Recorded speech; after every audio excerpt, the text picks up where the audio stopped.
Round one, fight!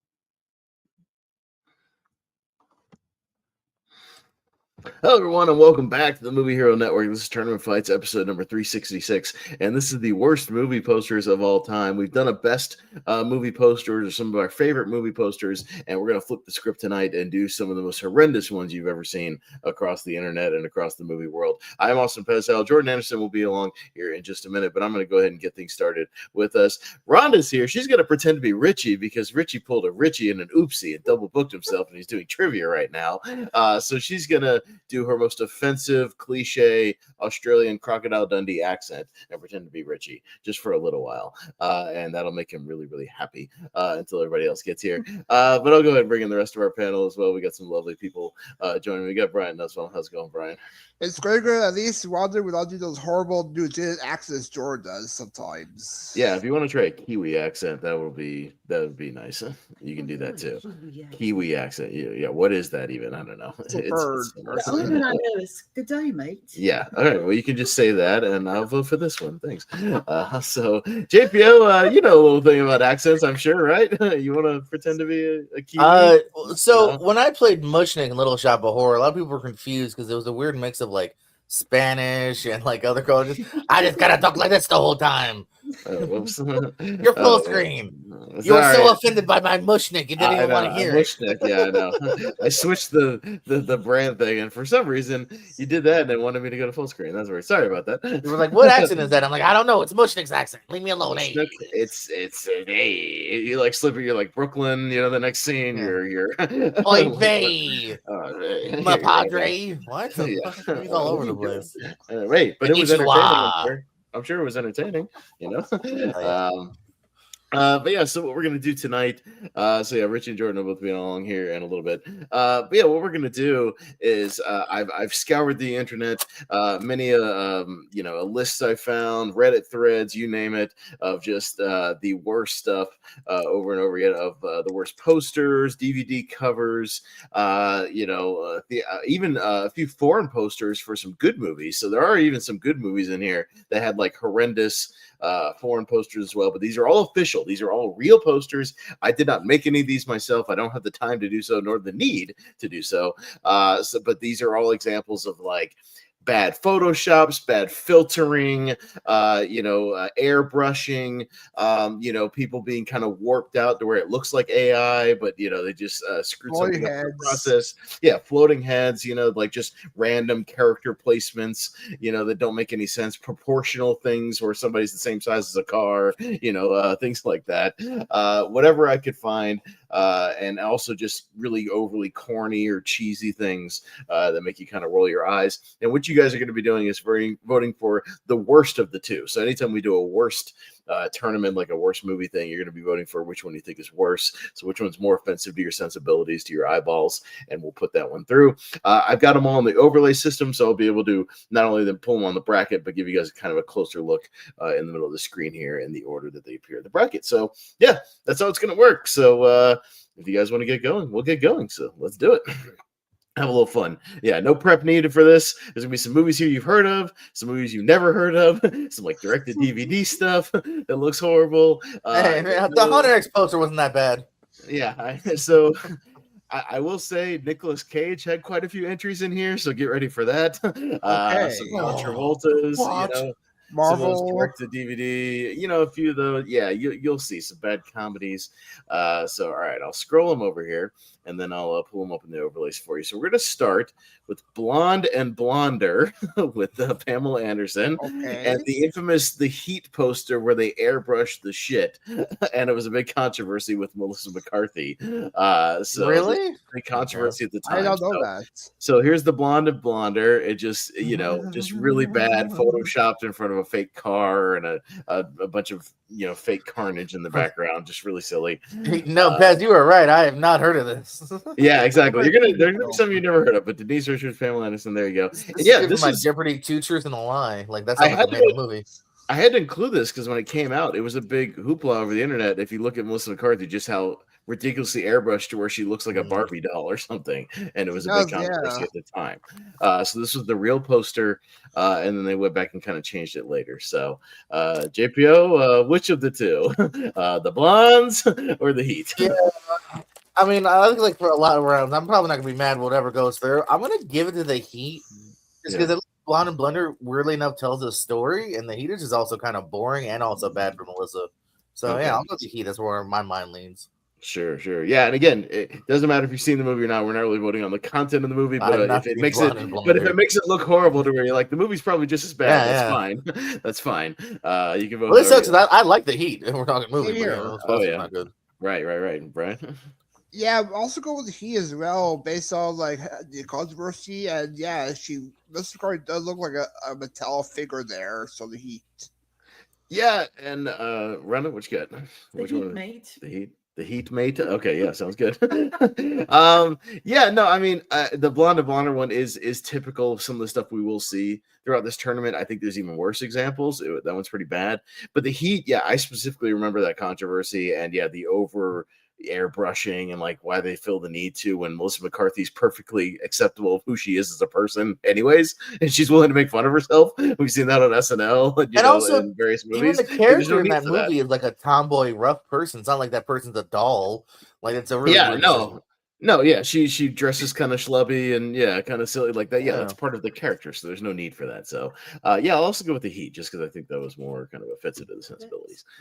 All right, so we've got Twilight Breaking Dawn Part 2, the typical running in front of nothing Photoshop characters just all plastered on there, and Quigley, an angelic tale with Gary Busey and a dog.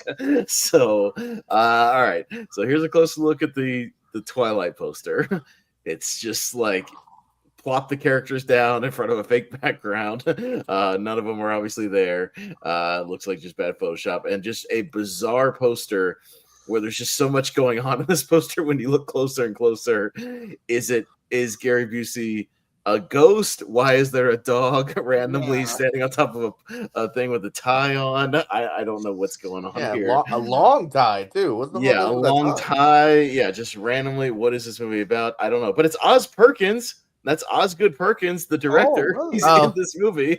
So that's he was acting. That's right. Yeah. On his resume. So all right, Brian, which one? The Twilight bad character placement or the bizarre whatever Quigley is? I'm gonna go with the bizarre with Quigley because it looks bizarre. Like, why their dog? They switch bodies or something? Does the body get possessed into a dog? What's going on there, Quigley? Yeah, Rod. Definitely Quigley. Yeah. Twilight I can handle. Yeah, again, there's going to be other examples of this type of stuff, with the Twilight thing. The Quigley one is just bizarre because, poster should at least give you an indication of what's going on in the movie, maybe, a little bit to a degree, or like a tone. I have no idea what it is, why there's just a random dog there. I don't even know if there's a dog in the movie for real. I'm not sure. I didn't do a ton of research, but whatever this Quigley thing is, I'm going to go with that just because it's bizarre and weird. But JPO. And it would be funny if there is no dog in the movies. I know sometimes with like action or horror, like generic posters, like they'll have like a car crash and there's no car crash or something, right. Just because they just do whatever Photoshop thing. I'll show some dishonoring love to Twilight because here's the one my devil's advocate argument. Quigley was probably made by somebody that had no budget. Twilight was made by like $1 million studio on a successful franchise. So fuck them for still being that bad when they should have the money and time to do a photo shoot or something better. I've always thought like if you're shooting like, for instance, with the Twilight thing, this is a quick aside, but they filmed a scene where there's like a big fight. Remember, if you've seen the movie, why not have everybody pose in front of the camera and take a picture with a poster in mind, and then be like, hey, we should use this face-off picture, but for real with everybody actually here, stage something while you've got everybody there shooting the scene. Even one nice like clean shot of just like the two opposing sides, like right, would be better than this. Yeah, so no, I agree. But all right, we'll go with Quigley for now, an angelic tale. We've got the greening of Whitney Brown, and again, the bizarre placement of everybody in that car. I'll show you closer in a minute. And the first of several bizarre Nicolas Cage direct-to-video movies. This is called The Trust. And so I'll show you a little closer with this. So the greening, if you'll see how everybody's just shoved into that car very awkwardly, disproportionately. There's a horse in the back just sitting somehow on top of the car. Again, a fake, weird neighborhood. You have no idea what's going on. You can't see anybody in there. And then The Trust, which is just, look at Elijah Wood. Like, that just looks like somebody AI generated that potentially. And Nicolas Cage in a lot of these posters is just staring ominously at something. But, you have no idea what's happening there. So, Rhonda, which one are you going to go with? Honestly, that don't even look like Nicolas Cage to me. And that it might not be. It don't. Yeah. But that horse, the Whitney Brown, that's so weird. That's really weird. I'm going with that one. Yeah. Yeah. I think I might go with that one as well. Because when I came up with this, I was just like, what is they've got a horse in a mini convertible? How does that work? and the front people seem not too bothered by it, and they're somehow driving comfortably. None of it makes any sense. This is really bizarre. So yeah, I might go with that one as well. But JPO, where are you leaning to? Man, it's gonna be an interesting night. I'll give it a Whitney Brown. It's just more distractingly bad to me than Trust, which is kind of generically bad. I just thought an alternate one too, where it's the exact same two people but in front of a bank vault instead. So they tried a couple different versions, evidently. Also, weird side fact: last movie by Jerry Lewis. If you're wondering how Jerry Lewis is career. Okay. Now I do have actually. I do have multiples of several movies in here, actually. There's one movie where I have two and another movie where I have two. So, and then if you look these movies up on your own, you might even find alternate ones for the direct-to-DVD ones. So, they're equally as bad. But Brian? Yeah, for Trust, it looks like those weird posters people post on Facebook, those AI posters that people don't believe. But I'll go with Whitney Brown because, why's your horse in a car? It doesn't work like that. Mm-hmm. Yeah. So Whitney Brown. Yeah. All right. Yeah, I'm gonna go with that one as well. So, all right. So we'll put through that one and we'll move on down. We've got Takers, which this is.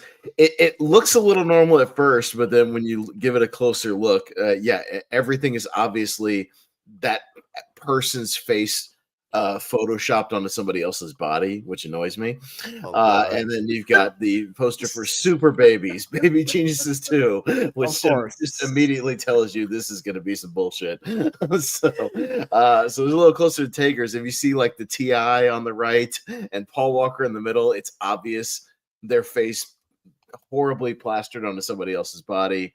Really, really bad. The worse it's worse the more you look at it, and kind of zoom in on it.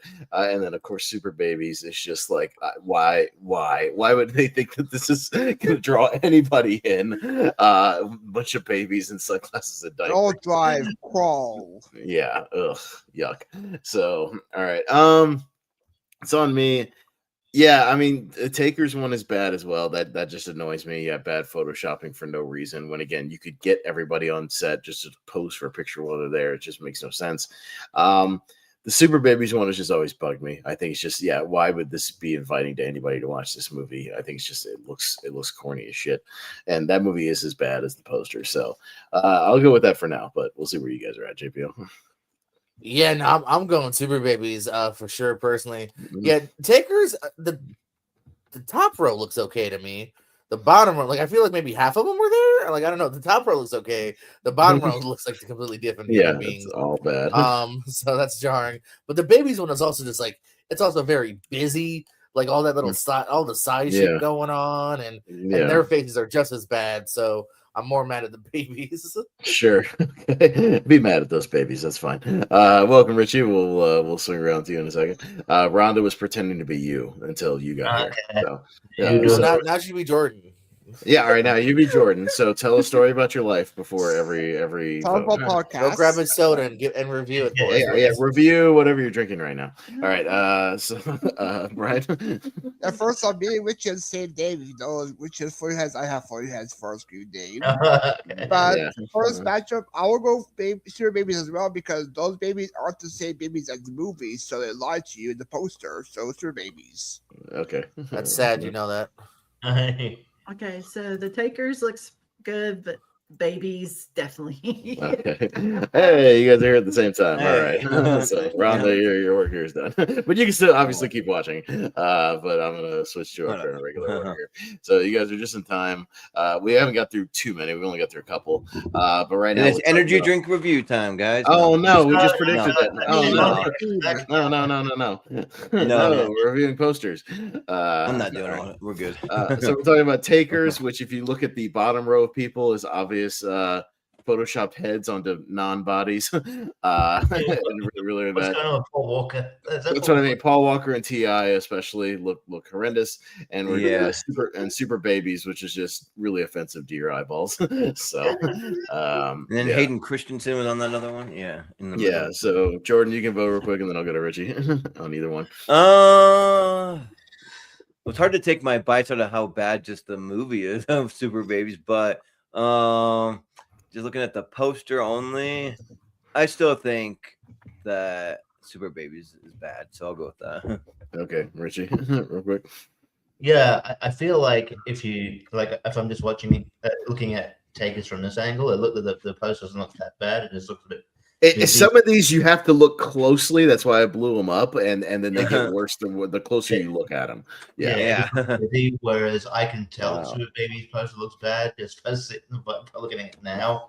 And I didn't know that extra wrinkle of those babies aren't in the actual movie. I haven't actually watched the film, but I'll go Super Babies. Okay. What? You haven't seen Super Babies 2? You're not a film lover. All right, so we're gonna go Super Babies here. Okay, and what you guys missed so far is the greening of Whitney Brown, which, if you notice, the horse in a Mini Cooper and everybody just crammed into this car really badly, awkwardly, just looks like shit. And then Quigley and Angelic Tail, whatever this is. So Gary Busey and Osgood Perkins, the director. The director. Wow. And a dog. I don't know what the dog is doing there, what he has to do with the movie, but the dog's by the fish tank. And then, and then I included the heat because everybody remembers the controversy with this movie and the airbrushing, the really bad airbrushing of Melissa McCarthy that was real to make her look like a Barbie doll. Yeah, it was really bad. At the time, if you look at Melissa McCarthy's face, it was a big controversy at the time. So that's what's gone through so far. Okay. All right, so there we go. All right, so we'll run down, and I've got a couple of these. I told the other guys these Nicolas Cage direct-to-DVD ones. These are bad. So this is Stolen. If you see just his weird, I've seen this movie. Oh God! So this cocked head of Nicolas Cage there, and a movie called Finding Normal, and you got to look at the bottom of Finding Normal when I get there. So here's Stolen a little closer. It just looks like his body is morphed and twisted, and look at his eyes. It's just English, Hindi, Tamil, Telugu. Yeah, so I don't know what they did there. Yeah, in the computer program when they made it, and then Finding Normal. If you look at the bottom, there's a tractor towing cars with people and random cows and a church and what the hell is going on in this thing? And then up top you have the typical romance thing of just oh, look at this guy. Oh man, this guy, he's terrible. So boy fell in love with a doctor. I hate those. I hate those rom-coms get a load of this guy over here, man. Yeah. So I hate that stuff. All right, so Jordan, which one? Nick Cage DVD or whatever this is? Finding Normal. Honestly, I kind of think the Nick Cage one is kind of worse because he looks way out of place, he's not even supposed to be right there. So yeah, I'll go. I was you might see a couple of these Nick Cage ones because they're all pretty bad. So I included. I think I've got 5 or 6 of them in here. So I made a bunch of lists. That sounds good. Richie. Yeah, that Finding Normal one also looks like they're from different social. She's a doctor and he's a Southern boy. Yeah. Oh Yeah. man. Different sides. He's They're a from opposite farmer. sides of the tracks. Yeah. They're from different social classes. Oh, can they get along? Oh, Yeah. but yeah. No, they're finding normal is a bit busy, but that stolen thing is he's like staring right into the sun. Yes. Yeah. Like it's like his doesn't even look right. It's like his face is melting from the fire behind him. Yeah. Yeah. So, and I've seen that. I've seen the movie. And it had someone else in it too, which is weird. But yeah, it's not a great movie. Just about him rescuing his daughter. Very cliche plot. Yeah. Fair enough. JPO. Yeah, I'm gonna go with stolen here. At least again, I feel like normal sells me more. Like at least with like, all right, at least there's some fun maybe being had. Stolen is again just so generic.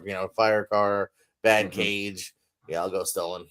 All right, Brian. Even the fire looks bad. Like they photoshopped it under the car. Yeah, it's just computer CGI. Yeah, poster. It's bad. Brian. Yeah, we'll go with stolen as well because based on the comments said, yeah, that looks very Photoshoppy Nicolas Cage. Yeah, I might go with that too. Yeah, because they mangled Nick Cage. In this, and you're going to see that several times tonight. So this isn't the only one. But the Finding Normal one is bizarre. When I pulled it up, I was like, "What is happening here?" This is just very strange. So yeah. Malcolm says Finding Normal is a pure flicks. Oh yeah, that's always a good sign. You see it on there. Also, no spacing in the title, so it comes across as Finding Normal. Finding Normal. Finding Normal. Finding normal. Yeah. Slow down to see normal. All right. So we've got heavy petting. And this is a love story. A love story about a man, a woman, and the dog that stands between them. And I'll pull this up and you'll see. Wow. And then Tomb Raider, which might seem normal at first, but give me just a second. All right. So heavy petting. Just look at the dog. Why is there a dog just Photoshop floating in the air, licking her face? What the hell is that? Nolan Ackerman's in this movie? Okay. Yeah, Nolan Ackerman, yeah. So Nolan Ackerman's in a new HBO show that hunting something. I forget what it's called, but she's naked. That's why I knew what it was. So in this poster of Alicia Vikander, look at her neck. They gave her a extended Photoshop giraffe neck. Oh my God. Wow. And so the proportions of her body are all off because it's just horrendously, CGI'd. So, and just done in a program. If you look, up, at the top right there. I don't know what they were thinking there, but they called it the giraffe poster. So really, really bad. So Richie, what you got for this one? Look, I see the issue with the Tomb Raider poster, but I also think it's like an alternate thing. I think the main poster is just a phase, just uninspired. But if you're going to call, if you're going to call a movie that it's really even hard to even say the movie heavy petting without feeling cringe. That's heavy petting, and then have a dog in it, and it looks like a very. It looks like the movie's going to be like a bestiality threesome. I hate to say it, but it's what it looks like. That's what if you had a different title, I wouldn't think that. But you call it heavy petting. Yes. So when a girl must choose between her man and her dog. But girl must choose between man's best friend and the man himself. Yes. Becomes man's best lover. So heavy petting. I think that could be, it could be a favorite. That is horrendous. Yeah, that's really, really bad. So, all right, JPO. Oh man, hey, it's that dude that joined Big Bang Theory too. Kevin Sussman's in it. Heavy petting, dude. Yeah. Give me 10 minutes, I'll give you a better poster. Jesus. Yeah, right. Jordan could whip something up on ChatGPT better than that. Yeah, right. 100%. Brian? Yeah, I'll also go with heavy petting because it looks like those weird Jason movies with a dog in there. And her face enjoying it. I want more heavy petting. Oh God, I'm gonna have nightmares of you saying that. I know. Looking that way. I know. But I'm gonna go the same way. Yeah, the Alicia Vikander thing. Yeah, I don't know how that gets past like the marketing department. You know how they screw that up. Again, for another big budget, movie with marketing. But yeah, I'm gonna go with the random wishbone dog. Yeah. Wishbone, yeah. Wishbone is mine. Yeah, right. I know. Jordan. Yeah. Well, growing up in the LDS church, they taught us a lot about heavy petting, and they highly frowned upon it. It's just essentially like not this heavy petting, though, like over the clothes groping, and we were in big trouble if we did it. But that's what it's actually about. Mullen Ackerman is at LDS, the dating situation, and there's right. Heavy petting with the dog. Yeah, exactly. So I'll go heavy petting. Yeah, that poster is bad. All right, sounds good. Heavy petting. Let me delete that out of my overlay so I can keep these in order. Okay. All right. I'm going to delete this out of my mind when this. Yeah, right. All right. So we got Magic in the Moonlight, again, with horrendous airbrushing, when I'll zoom in here in a second on Colin. Colin Firth has several movies in this. It's bizarre. He's got several, weird ones. So this is bad with Emma Stone. And then this is a real foreign poster for Chef that looks like it's fake. But this was a real Photoshop foreign poster for Chef. I swear to God, this is real. All right, so let's take a closer look. There's Magic in the Moonlight. You can tell the really bad filtering, the airbrushing on this one, and just even bad. Like, that definitely is not Emma Stone in the picture. You know what I mean? At all. That's why I forget that she does. She like when I think of her filmography. When I think of her filmography, I forget about this movie because it doesn't look like. I forget she's in it because that doesn't look like her. Because it doesn't look like her. Yeah, I know. So I thought that was Michelle Monaghan, is what it looked like. Yeah, and just look at the horrendous floating head photoshopping of this movie. I mean, this Chef poster, and I swear this was used in real foreign marketing. Jeez. Look, it doesn't make any sense either. Robert Downey Jr. is not a chef. Dustin Hoffman's not a chef in that movie. None of those people are chefs other than John Favreau. So it makes no sense. The kid as well. And a kid, So, really bad. So, all right, we'll start with JPO. Which one's more offensive to you? Easily Chef. I still don't want to believe somebody somewhere actually got this out there. Like, again, I have weird foreign posters that I swear, based on my research, were real foreign marketing posters. So yes. No, because like I'll even forgive Magic in the Moonlight because I feel like they're at least attempting like an old school look, kind of. So I'll actually forgive that even to a degree. And Chef is what? Yeah, it's very, very bad. This might be one of the worst ones in the tournament. Is what this might be one of the worst, like bobblehead, Photoshop. Yeah, we'll see. And like said, it's not even like, he's not even a carrot. He's not even a chef. Like, what the fuck is going on? Yeah. I also was Chef as well because they're saying the post say Robert Downey Jr. may leave, but he's cameo and it's all floating heads, so Chef. I'm also gonna go with Chef. But Magic in the Moonlight, it's bad. It's bad air shot or filters and whatnot and airbrushing. But we have that with the heat. The Chef this is one of the worst examples of the Photoshop head thing. It's very, very bad. So I don't know what they were thinking. But Jordan. Yeah, I don't even think they really wear chefs like costumes like that or whatever in the movie. I mean, maybe John Favreau at the beginning for a second, but I mean, I'm not even sure about that. But it's got to be Chef. That's bad. Yeah. All right, Richie. This might seem like an obvious ignorant question, but why can't they just use the original poster and just have, I don't know. Like, do they have to have the alternate poster? I don't know. But Scarlett Johansson looks weird. Like weird. Yeah, they're not. Like John Favreau doesn't even look like he has a body. It's just a head. It's the whole tone of the movie feels like. I mean, it's comedy, but the whole tone it changed the whole tone of the movie. It looks like it's like a wacky, like slapstick, cheaper by the dozen type stuff thing. The kid in this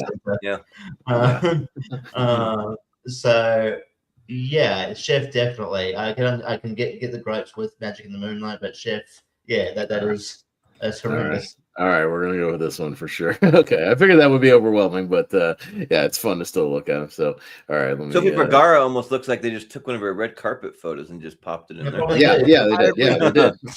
Yeah. All right. So we got the whole 10 yards, which again may look bad, but look at the leg portion. And look at Matthew Perry, especially, and some of this. I'll post that. Yeah, and I love Hard Boiled, but this has always been a cringy poster to me and looks horrendous. But yeah, so whole 10 yards. Again, look at the legs. It's out of proportion. It's wonky. It makes no sense. The legs are like twice as long as they need to be, and again, it's still just like badly just smushed Photoshop stuff. I don't like it. So yeah, it's bad. And yeah, Hard Boiled. Just I've never understood like. Yeah, the bad Photoshop baby thing, like, you know, for this poster. It's just wacky, especially for like a hard John Woo rated R action movie. So it's very bizarre. Yeah, why is there even a baby there? Does that movie have that much to do with a baby? Not really. Oh, really? No. Yeah, I've never loved this poster at all. So yeah. But it's a real one. But Brian? Yeah, close, but we'll go Hard Boiled because of the weird Photoshop baby like Dominant Baby in the movie that much, so I'll give it to that for Hard Boiled. All right. Yeah, these are both bad. I've never liked that Hard Boiled poster with the baby thing. Just stands out for no reason, and it completely kills what the movie's about and what's going on there. So I'll go with that. But the whole 10-yard one is really bad as well. It's pretty horrible. Jordan. Yeah, the baby looks like it has tentacle arms. It's like all the way down to its knee almost. It looks like the Squid Baby in Men in Black. Yeah. It's like, what even is that? So yeah, I'll go Hard Boiled. Okay. Richie? Weirdly enough, I didn't think this would come out, but I watched Hard Boiled last night for the first time. So didn't think but although I thought about it, but I don't even know what they're trying to go for with the whole 10 yards poster. Why they're fucking legs like that? But I don't understand. Like, what is that like? Pun on something? I don't know. Like I don't get it. It's a bad sequel, by the way, too. But it doesn't matter. I don't know. I might go just I'll go Hard Boiled. The random baby there is just very distracting. So I'll go Hard Boiled. Yeah, it is. Yeah. All right, Chipio. Yeah, no, I gotta go Hard Boiled here. That poster has always thrown me off in general, but I also haven't seen the movie, so I always kind of just assume like, fucking he's saving a baby. That's what almost the entire movie's about. Yeah. And I hear that's not even like necessarily the major plot point. Kind of nuts. But it makes it seem like a wacky comedy, like The Pacifier or something, like some parody, like weird, goofy comedy, and it's not. So I agree. So all right, dump whole 10 yards, and we'll go with Hard Boiled. Okay, all right, going down to Michael, which again doesn't seem that bad until you see all the crap they throw into the poster, even though it's a generic poster as well. And Bucky Larson, Born to Be a Star, which I've always hated this poster, but the Michael one. They have a random dog that has nothing to do with the movie at the bottom of the poster. And that smile just looks like shit. Yeah, it's kind of blurry. Looks bad. And that's not even the like picture, like the one I download. That poster is that blurry too, which is weird. And then the random feather above his head, it's very silly. Whoever did this should be fired. And then the Bucky Larson poster, I hate this poster. It makes you just not want to watch the movie just right up front. I'm just like, why would I want to watch a guy with that haircut with his pants down? Like, why would I even push play on this movie? So we'll see where you guys go. I might go Bucky Larson, but I don't like the Michael thing either, just from an aesthetic standpoint. But I'm gonna go with Bucky Larson. But Jordan, I think I gotta go with Michael because like his mouth looks all deformed and his eyes are like, what is going on here? Looks like some kind of like weird like painting where the eyes follow you across the room or something. You're like, what the frick is that? So yeah, I'll go Michael. All right, Richie. I might go Michael here because at least Bucky Larson, it basically shows you what it's serving, but it does what it says on the tin. It's like it's a says he's a porn star. He says pants down. He's not attractive. I get it. Michael, they've just thrown a bunch of images. They got nothing to do with anything. That fake smile looks like a chat GPT smile. Very good smile. I feel bad. Uncanny Valley. Looking at the cast, you've got some of the cast members, and then they've got Michael, and then there's and Bob Hoskins. Michael and the placement of the whole poster is just wacky. Yeah, with all the information it gives you, you're just like, huh? Again, one of those posters that it's a common thing. It gets worse the closer you look at it. You know what I mean? Like it gets worse. Yeah. The more you stop and think about it. No, so I'm going Michael because he looks like if he melded Nicolas Cage's face and Face Off, like if he actually had like an amalgamation of Nicolas Cage's face. So kind of. JPO. I gotta go Bucky Larson, whatever his name is. Fucking. I gotta go Bucky Larson over Michael. I think Michael is okay to a degree. Of Bucky Larson is just bad. Okay, no fair. All right, Brian, you have to break the tie here. Yeah, I agree with Richie on this one actually, because Bucky Larson, the poster tells you where he wants to be. He wants to be a star. I'll go with Michael because he also realized McHale for some reason. So a weird photoshoppy face, Michael. All right. It tells you what he wants to be. Melting. He wants to be a star. Yeah, that's the name of the movie. Of course, they're gonna have that on there. What is it? He also twice tonight, very much. All right. The photo projects that image where Michael was just, you don't know what it's about if you don't know them. All right, so we got Fan Force Stick, which again is really bad, just photoshopped heads on top of fake bodies, which annoys me. And I have two different Now You See Me things, and I have to deliver several, which I hate these posters.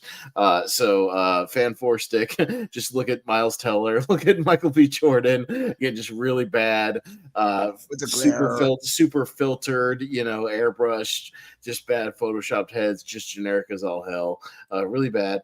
And I hate these posters because it's just, hey, find some background, intern, and then just slap everybody in just random spots all over this thing, and just wherever you want, just plaster them on there, whatever Google image you can find, just throw them on top of that poster. So it's really bad. You mean they didn't actually go into a room like that with upside down? Stand upside down? No. Extra stairs. It's a magic movie. I feel like you could do more creative posters, and like this is what you do with them. Yeah, I don't like it. So there's a lot of magic movies that you don't even have to go that complicated. Like even like the Prestige. No. Yeah. But Jordan, go first. I think that I got to go with Fan Force Stick just because at least it's like a little like magic adjacent, whatever they're doing with the Now You See Me. But the Fan Force Stick is like that doesn't even look like Miles Teller or Michael B. Jordan. Their faces look off, so I'm just no. Yeah. Okay. No, fair enough. Richie. Yeah, I mean the Now You See Me posters are bad, but I think the really fair we call it Fan Force Stick is like it's a joke because like why is it stylized like that? Yeah. It couldn't be like that was that hurt the marketing as well. And then you had all the terrible press coming before the movie, and it doesn't help the fact that the even the images of the cast look like they don't want to be there. It looks the person who's supposed to look like Miles Teller and Michael B. Jordan look fucking depressed and shit. So I don't know. I'll go I'll go Fan Force Stick for the failure of marketing. So I don't know why the 4 is in the middle. That's fucking stupid. Yeah. For sure. JPO. Yeah. I gotta go Now You See Me 3 here. I mean, I feel like it sucks minimized or inlined. I feel like if you just look at Fan Force Stick unzoomed, I think it gets the job done. It's when you zoom in and you're like, oh yeah, Miles Teller is either CGI'd or airbrush the fuck out of it. Even outside of Miles Teller, like the thing looks kind of cool. There's something about it that's redeeming. Well, Now You See Me is literally the epitome of, like you said, blank background, chuck these 8 PNGs on there. Yeah. Brian? I will go with Now You See Me as well this story because it looks like weird PowerPoint-ish figure. Like, let's make the characters upside down. Let's put them here. Let's put them there. Anywhere. Now You See Me gets my vote. Yeah, and I'm also gonna go now. You see me because this one just personally annoys me because that's a big franchise, and the fact that it has such poor marketing, I just don't like it. And and that this is not the only time they've done it in this franchise. There's a second one, you'll see, that does the exact same thing. So they didn't even learn their lesson from the second one, which to me makes it even worse. And they're still doing it again because that movie made a lot of money. And yeah, those movies make money, and they're just going to keep making them. So money, money. All right. So we got Killers. Oh no, wacky. So this is the wacky, like romance thing, whatever. And then the last song with Miley Cyrus. So yeah. So the Killers is your typical like, ew, God, this lady, oh, I don't know how to control a gun. I'm a woman. What's going on here? So it's just really annoying, really bad. And the last song, which if you just look at, there's just what's his name? It's just his head is floating behind the sun. There's no body. There's no body. Miley Cyrus's face, she's just looking at nothing. Just again, really bad placement. So bad stuff there. What's where she cut his head off? Yeah, I don't know. So Richie, you're first. What do you got? Killers. It's. I mean, at least it it shows you what it's like. It's a very it's a. That Katherine Heigl is been in cliche movies, and this was one of those. And the poster kind of projects that. I don't know. I think it's just offensive because it's just uninspired. But the floating head thing. That's kind of there's floating heads, and then there's floating heads in the sky with no body. At least if you want to make it a love story or whatever, why don't you at least look at each other? Yeah, right. I'm going to go for the last song. Okay, sounds good. JPO. All right. The classic rom. I'll go Killers here. Yeah. That just again blank background. They didn't even try for a background here. I don't know if that would have made it worse or better, but are they literally standing on the photo where they take pictures and then didn't even bother to put make a fake nothing. Just say, here's your white room. I don't know. I get you. Yeah. You went in one of those photo studios from the 80s and just took it. Yeah, exactly. All right. Brian. Yeah, both bad. One for has was let's make it. That's how I should make emotion, and that's how Captain Heigl smiled with a gun holding herself. But I will give it to the last song because the floating heads, especially that song. Okay. Yeah, I don't mind either one of these going through because they're bad for different reasons. The Killers thing, I've always remembered this one as just that the stuff I hate of just either the back to back or the side to side thing. Just oh God, this person next to me. I hate those posters. It's just it's uncreative. It's stupid. And I'm not a fan. So I'll go Killers. So I'll let Jordan bring the tie here. Yeah. See what you think. Well, I think they're both pretty bad here, but I think I'll give it to Killers because it just looks like one of those things when you're taking a family photo. You take one serious one and everyone do a wacky one. Who's ready for a wacky, goofy picture? Yeah. So they just did that. They just came up with those on the spot or whatever those poses. All right, sounds good. All right, we'll go down to what's the worst that could happen. Again, not standing next to each other, just really bad. You have no idea what the movie is. It's just, here's the two people, and this one's really bad. This Robin Williams Bicentennial Man poster. I think this is a foreign poster or something. But what's the worst that could happen? Again, kind of bad, but probably going to be a little lopsided here. This Bicentennial Man poster just is very, very. Just cheap. It just makes it look like a really cheap movie from the 80s or something, and this is 1999. So just really, really stupid. JPO, we'll go with you first. What do you think? Yeah, Bicentennial Man will get my vote here. Just it's his little goofy smile behind the robot I don't know. Why are you voting for my poster, JPO? Huh? What the fuck? Yeah. All right. Sounds good. Brad. I also go Bicentennial Man because it also sort of ruined the plot as well toward the end, where he trying to become a real boy toward the end. It's like, hey, look, watch my movie. I'm a real boy. I'm a robot. I'm a real boy. Yeah. Yeah. Yeah, I'm also gonna go with the Bicentennial Man because it's like it's creepy, like him just standing there, whatever he's staring at. It's like some uncanny valley Robin Williams. I don't know, and him just being like, okay, this poster is not okay. So I'm gonna go Bicentennial Man, Jordan. Yeah, Bicentennial. He looks like he's like being held hostage in the background. Get me out of here!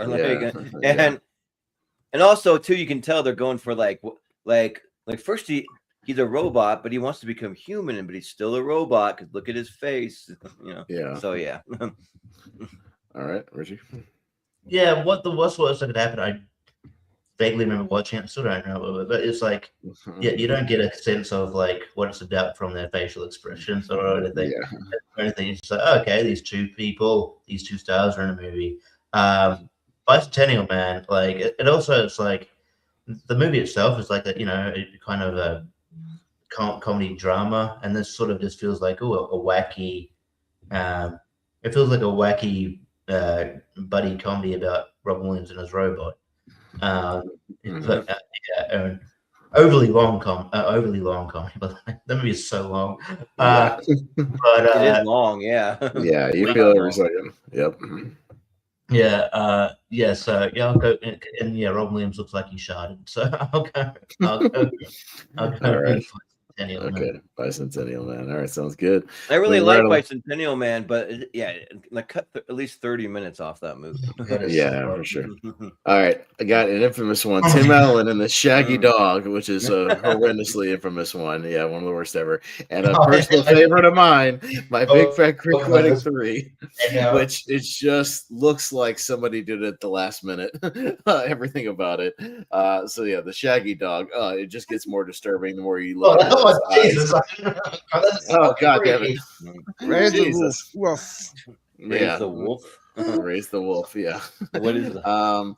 And then My Big Fat Greek Wedding 3, which again, not only are the faces just horrendously airbrushed and Photoshop, but even the placement of the poster, it's like let's break it into the rest of the poster. And it literally looks like two pieces they smashed together. I remember when this came out, I think I texted this to Richie and I was like, oh my God, look at this atrocity. This is the official poster.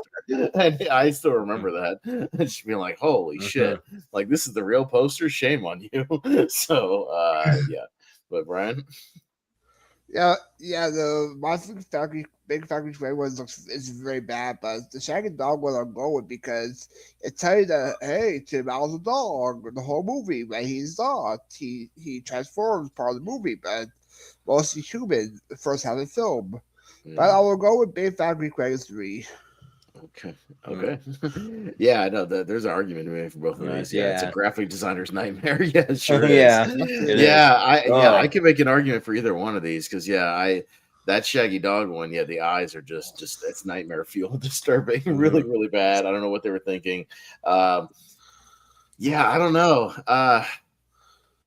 I still remember texting Richie, this is My Big Fat Greek Wedding 3. I hate this poster. I think this is so bad. Just awful, editing. So I'm gonna go with that one, but I wouldn't mind the Shaggy Dog one going through because I would understand. Jordan? Yeah. I was trying to look up pictures of from the Shaggy Dog, and I think he does look like that in the movie with those eyes and everything. It's kind of weird. But I think I gotta go with the Shaggy Dog, because what it reminds me of is like back in the day when Conan O'Brien would do the Arnold thing where the lips are just moving or whatever, but it's doing it with the eyes or whatever. So the clutch cargo stuff, with the TV behind him, So okay, that with eyes, all right, Richie. The Shaggy Dog has Rob Downey Jr. in it. He's come a long way, hasn't he? It sure does. Yeah. Wow. Trying to get work. Yeah. Yep. All right. But this is, I don't know. Even though it's freaky, I get what it's going for. Am I working out here? Just slightly, yeah. But you're coming here. Okay. Yeah. Even though it's creepy, I know what it's. I know what Shaggy talks about with that Greek wedding. And it's like they didn't know how to use space properly, and they're like, I'll just cram all these people in here, and it looks horrendous. Yeah. So I'll go big fat Greek wedding. How do you fit 10 cast members onto one poster? Yeah, but I think Austin might be having technical issues, so he'll probably be right back. I thought I was having technical issues. It's a bit. Yeah, right. Yeah. But if you remember, sorry guys, my internet that was on me. My internet just shit the bed for a second for literally no reason. I don't know where. Yeah, Sorry. No, that was on me. I could still hear Richie, and then everything started spinning. So I apologize for that. So sorry. My internet just both of you guys kind of had a glitch. Richie had a minor one, but yeah, I glitched out completely. So sorry about that. Okay, all good. Bad posters and bad internet tonight. Yeah, bad internet as well. Yeah, that Shaggy dog was so glitchy, that so disturbing that it shit my internet. Yeah, right. So what did you go for, Richie? I'm so sorry. Which one? Big fat Greek wedding. Okay, JPO. Yeah, I gotta go wedding here. They're trying to pile on too much. Okay, sounds good. All right, so we'll do that. Okay, all right. We're going to make a poster. We needed to fit 8 more people under the poster. That's what it is. So here's another infamously bad one: the Nick Cage Left Behind poster. It's just even he's baffled by his placement on this one. And a movie called Never Was, and just look at Aaron Eckhart on this poster when we blow it up. But the Left Behind one is just like, what is happening on this with Nick Cage and these posters? They just mangle him. It's really, really bad. Yeah, just very, very cheap. The end begins. And Never Was. Just look at Aaron Eckhart, like what? And looks like Ray Hilson. Brittany Murphy. Yeah. That's Brittany Murphy. Brittany Murphy. Yeah. Again, they just mangle everybody in this poster, and it's just it's like Julie Andrews and Mary Poppins or something. It looks like something you never want to watch. Yeah, this is very, very bad. And also, Aaron Eckhart looks like he's missing all his bottom teeth. Yeah. So again, great cast. The movie might not be that bad, but this poster make it look like the worst dumpster fire out there. Yeah. So yeah, I got to go with this Left Behind thing. I've always remembered this since they first put it out, and I'm just like, again, what the fuck? What road are they standing on disproportionate to the background? Yeah, how they right. It doesn't even line up. What the fuck? Yeah, it doesn't line up. Yeah, the Nick Cage, like the haircut, yeah, his look on his face, yeah, the bad airbrushing, it's really bad. Yeah, this is just a mangled mess. So I'm gonna go with Left Behind. Jordan. Yeah. Well, I kind of wish that poster never was, because that is that's bad. But yeah. But for as bad as that is, I think the Left Behind's even worse. Yeah, they just really screwed up. Like everybody, like not only Nick Cage, but like I don't even know those other actors, and they still look Chad Michael Murray. Oh yeah, George Spark. Chad Michael Murray. I know him, but and Jordan Spark, but they look almost nothing like they're supposed to look. So yeah, I'll go Left Behind. Well, Jordan Spark's supposed to be over the left side, and her name's on the right side. Yeah, I hate that as well when they screw up the placement of the names. Yeah, we might have one. Yeah, I remember taking a mention that a few years ago. Yeah. All right, Richie. Yeah, the Never Was is a bad poster, but You're Left Behind is this gives a lot of questions. Like what this idea that is the world ending, and then just like, hey, photo opportunity to go. What? I got left behind. Poor Nikki Whelan, who's an Australian actress, probably trying to break through into Hollywood, and she gets this photo. And but yeah, so yeah, I think they probably just took the title literally, like Left Behind. Okay, you be in the front, and other people be behind, right? Yeah, and but it's uninspired and looks ugly. So I'll go Left Behind. And at least with this one, the movie is as bad as that poster. We can confirm. It is, yeah. It is that bad. Yeah. All right, GPO. Sorry. Yeah, let's go Left Behind. Left Behind. All right, Brian. And I'll sweep it for Left Behind. All right, sweep it for Left Behind. Sounds good. I'll get rid of Never Was. You never was. Never was. All right, Left Behind. All right. We've got this is Van Damme? Sniper. Oh, no, this is Rob Van Dam, the wrestler. Oh God, what? Oh geez. Yeah, this is Sniper Special Ops, so it's your favorite, Steven Seagal. But look at that fake ass, just Photoshopped head on top of definitely not him. Right. That's not his body. And the shit background, just the worst direct-to-video, just nonsense with Steven Seagal. He's got some bad ones, but this was the worst out of the ones I saw. And then Changeling, actually, I'll give you a close look at this. Oh my god, just a disaster. Yeah, and then Changeling, just this giant in front of this kid. It makes it seem like a kiss. It makes it seem like the kid is in front of the Wizard of Oz or something. Just getting scolded. Really, really bad. Like, what were they thinking of this one? I don't know. I was trying to be all silhouette for the kid. Yeah. Yeah. All right, Jordan. Yeah, I think that Sniper Special Ops or whatever. Yeah. That it just looks bad. It looks like everything's wrong. Like, even looks like the hat's photoshopped on his head. It is. Bad. Yeah. None of it's real. Like none of it's real. It's just crazy. I wouldn't be surprised if his beard's photoshopped on there. I mean, that is bad. so yeah, Sniper. Okay, Richie. I remember Sniper Special Ops gives me a lot of joy because I remember the old podcast Come Town were talking about this. Steven Seagal never gets off his chair in this movie. Is this the one? Is this the one where he has the chair fight? Oh, yeah. He's sitting down the whole time. That's right. Yeah. You can look that up. Yeah, he sits in a chair and has a fight scene. He doesn't even stand up. It's really lazy. So good to know this poster. That's Ari Shaffir. Yeah, good to know this is as lazy as the actual movie. So that's good. Yeah. Changeling is freaky. The first time I've seen the poster, that is funny. That's like, it's almost like she's like ahead of like a mini golf thing. It's like, I'll go. You're gonna die, clown. It's like I'm Happy Gilmore. It wouldn't shock me if Steven Seagal designed that poster. So yeah, right. I'm gonna say Sniper. Sniper. All right, JPO. Jesus. Let's go. I'll go Sniper. Yeah, there's so much bad.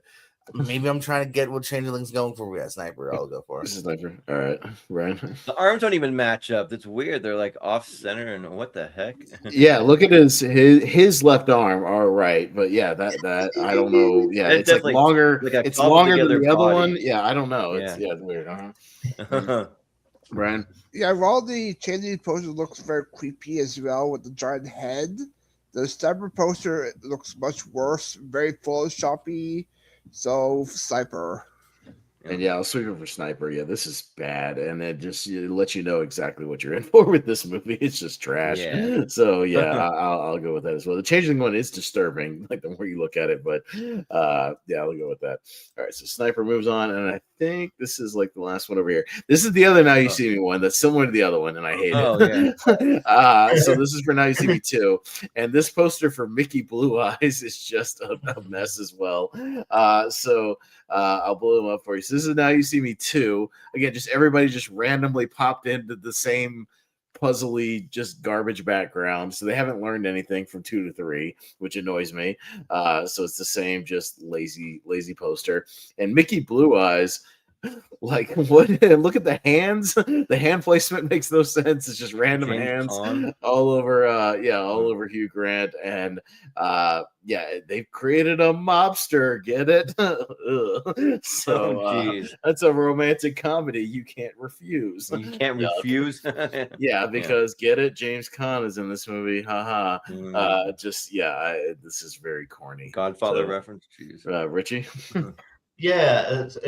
It just doesn't. Mickey Blue Eyes just it's like about like kind of accidentally being married to like into the mob, but like it's not. It doesn't can probably convey that tone. I don't think. I feel like maybe Hugh Grant should be a bit more like in the spirit of the poster should be a bit more concerned. He just looks happy by it. Yeah. So, Yeah. but yeah, I don't know. I actually have to go now. See me too. Yeah, I actually think that those cards actually jump it even more. It's just a sight for sore eyes. It's like there's too much like stimulation. There's too much going on.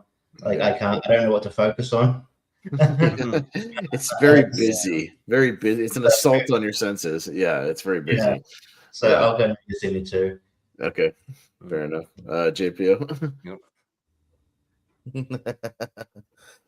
Yeah, I know. I'm trying to like think, and then let me see. Now you see me. I mean, I kind of like the card idea at least. Like on paper, they were going for something.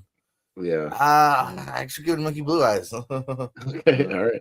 Yeah, fair enough. Yeah, what's he looking at? Why he's got these two people in his, what's he looking off in the distance for? I don't know what again, I don't get it. He got that far away look in his eye. Yeah, right.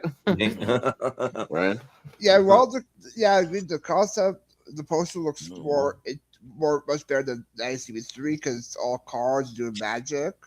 But I'll go Mickey Blue Eyes because the airbrushing on Hugh Grant looks more like a Redmayne almost, and the weird smile he gives. Mickey Blue Eyes. Okay. Yep. Yeah, no, the Mickey Blue Eyes one is bad. I just have a personal vendetta against these Now You See Me posters. So I'm gonna go with that, and I'll leave it with George. I hate that they haven't learned their lesson. It just annoys me. So because there's so many there was a worse one actually for Now You See Me too. That I could not change the format. It was a really bad like AVIF or whatever. It was a foreign poster, and it had an underwater cage or like one of those underwater illusion boxes, like those Houdini boxes, with a Photoshop Morgan Freeman with his hands in his pocket, just standing in the middle of it for a Chinese poster. Really terrible. And he's not even.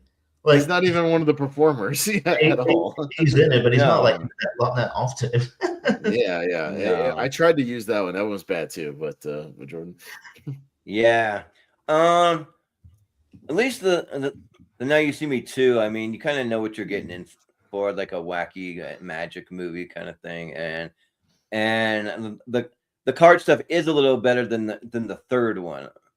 So I'll give it that. So I'll probably go Mickey Blue Eyes. Yeah, it just looks like totally like Photoshop, and like it doesn't convey what the movie's about at all. You just think it's like some wedding movie, like he's getting married. Oh no, So yeah. All right, Mickey Blue Eyes. Okay, sounds good. All right, so we're making good time even with this. So yeah, an hour on that one. So let's jump to the other side, see what other horrible mangled posters we have, because there's more to come. All right, let's jump over and see what else we got. And we'll start with. All right, scrolling over. All right, we'll start with The Other Woman, which is a mess of a poster, and I'll zoom in and show you why.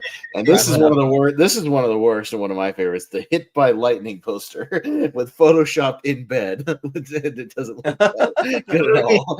John Cryer in there. All right, so here's The Other Woman. It's made up of like emojis, and I know what they're going for, I think, but man, this was a disaster when it came out. And like look at the names. They're trying to use like emojis to put their names on the poster. It's just a mangled mess of this. I get. I think it's supposed to be a crown, right? But it looks like brass knuckles to me. It looks like brass knuckles. Yeah, like emoji brass knuckles. And this Hit by Lightning poster. Good God, the closer you look at it, the bad placement of everybody, the obvious fake heads and fake arms, and fake bed. Just the whole thing screams just fake and lazy and very brushed, like airbrushed. Yeah, very, very bad. So JPO, I'll go to you first. What do you think?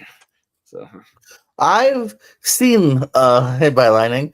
Is it as bad as bad and lazy as that? I don't know. It's kind of I'd say it's not too far outside of tracking for quality. Yeah, I mean, again, at least Other Woman's like kind of attempting to do a story. Well, again, just like they were never on set to take a photo of, or I don't know. This is an alternate poster, isn't it? Because I've seen the other poster where they're just like this was like an alternate one they put. Well, I was going to say Hit by Lightning, like they were never around each other too. Like grab a Polaroid or Yeah. Yeah.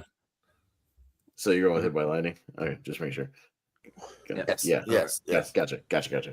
Brian? I don't want either one, but I will go to Other Woman because it looks lazy with the whole emojis for the names, and even for the wings, those looks like wings, more like brass knuckles like Jordan mentioned. So I will give it to Other Woman because those look that good. Yeah. Yeah, the other one, I get that they're trying to do something different, but yeah, it looks like brass knuckles. It looks, it's a mess. It was an experiment, I think, just gone wrong here. This Hit by Lightning poster is just, it made me laugh the first time. I was like, what the fuck? What is this monstrosity? Oh wait, is that not brass knuckles? It's not. I don't think it's supposed to be like No. a crown or something, and it makes no sense. I have I no idea. 100% thought it was brass knuckles. It looks like brass knuckles. Yeah. It looks like Right at you're the going to end. grab it. Yeah, I think that's why they pulled it, because it kind of looked like brass knuckles. But yeah, this poster is so wrong in every sense of graphic design. So I'm gonna go Hit by Lightning. Jordan. Yeah, so the sad thing about the Other Woman poster is that like you think it looks lazy, but as someone that does Photoshop, even doing that might take you a little time to type out every emoji and then like drag it around and make it shape the way you want it. You know, it's just kind of like takes longer than you think. But Hit by Lightning though is bad. It's like, what is that? Is he in bed with his parents, or like what is going on here? That is just like weird. So yeah, and like nothing about it looks real. So I'll go Hit by Lightning. Okay, Richie. Yeah, it's interesting because they wouldn't be able to do, obviously, you could do the three women leads, but you wouldn't be able to do that. They'll probably cut off more they can do with the emojis for like Nicolaj Costa, who's yeah. What are you gonna do for him? Upton, Leslie Mann. Yeah. But yeah, but I can admire that they're trying something different with Other Women. But Hit by Lightning, I just got questions like, why is Will Sasso in bed with his full clothes? Does he go to bed with his full clothes on? If John Crye's got a gun and he's like threatening to shoot, well, why isn't he looking? Like, he's not going to even get her. He's going to shoot. He's not even looking. He's going to shoot the I don't know. It's just weird. And like Hit by Lightning, like, well, there's nothing lightning about the poster. Like, yeah, I don't know what this movie is whatsoever. So Hit by Lightning.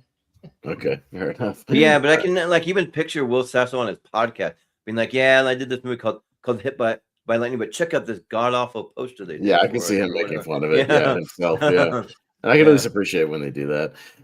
So we got Heartbreakers. Oh god. And The Boss, which I hate this poster as well. So Heartbreakers it's bad Photoshop because that's not Jennifer Love Hewitt. That's not Sigourney Weaver. They just photoshopped and filtered their faces on there. And yeah, Gene Hackman just poking into the poster. Hey, that's wacky. Hey, look at these. I'm in this movie. Hey, dangerous curves ahead. Yuck. And then The Boss. It's just a mess. This makes me already hate the character before I've even seen the movie. Why are legs look like that? Look all twisted or something. That's what I mean. It looks like she's squished into the seat, and then the legs are barely poking out. Like she got pressed into the chair. Yeah, it proportionally doesn't even make any sense. So it's just her head on something. But Brian. Yeah, I'll give it to the first one because it's weird Photoshop heads. Doesn't look like them. Doesn't look like Sigourney Weaver. So Heartbreakers. Yeah. Yeah, I hate. This Heartbreakers poster is bad. This is just, it screams fake. Everything about it is fake. And it's still got that rom-com corniness to it. That I don't like either. So I'm gonna go Heartbreakers here. Jordan. Yeah, like if I saw that Heartbreakers poster, I'd be like, "Yep, that's direct to DVD." Like that is just not theatrically released. Whether or not it was, maybe it was, but it just doesn't look like it. It so was actually just but it looks but it looks so fake. So yeah, I'll go Heartbreakers. Okay, Richie. Like what is that? I haven't actually seen it, but what it's supposed to convey is Gene Hackman pining for both of them because that's kind of gross. He's like like in his fucking. He would have still been in his late 70s then. Yeah, right. Yeah. You would have been in 20s. Yeah. Creepy old man there. But yeah, and the boss, like, yeah, I think she's supposed to be doing this like sort of badass like pose. It's really close, but then her other leg disappears within the dog. Yeah. Yep. Yeah, the leg disappears either into the dog or behind the. I don't know. And again, they look like weird, like baby legs, like when Deadpool loses his bottom half and he's growing back again and walking around with the baby legs. That's what it looks like. She's wearing black pants and it's a black dog. It's a black dog. Yeah. So it's just the color scheme. Her outfit looks weird. She's wearing like a poncho or something. I don't know what that is. Yeah. I'm gonna say Heartbreakers because I bet you that's not what the actual movie's about. I don't think it's Gene Hackman pining for both of them, but that's what the poster conveys. Like. Yeah. Yeah. All right. JPO. JPO. Hey. I'm thinking I'm on it. Let's go Heartbreakers, man. Yeah. All right, sounds good. All right, Heartbreakers. Let me get rid of the boss on my overlays. All right, I'm going Heartbreakers. Okay, sounds good. All right, we're going down to the accidental husband, and wait till you see the arms at the bottom of this poster. It's another Colin Firth masterpiece. And Cook Off. Look at this monstrosity. Leave McCarthy alone, Pez. Look at those arms at the bottom. Where are those coming from? Colin Firth is on it. Colin Firth is in another universe in this poster. Where is he coming from? Just really bad. Jeffrey Dean Morgan.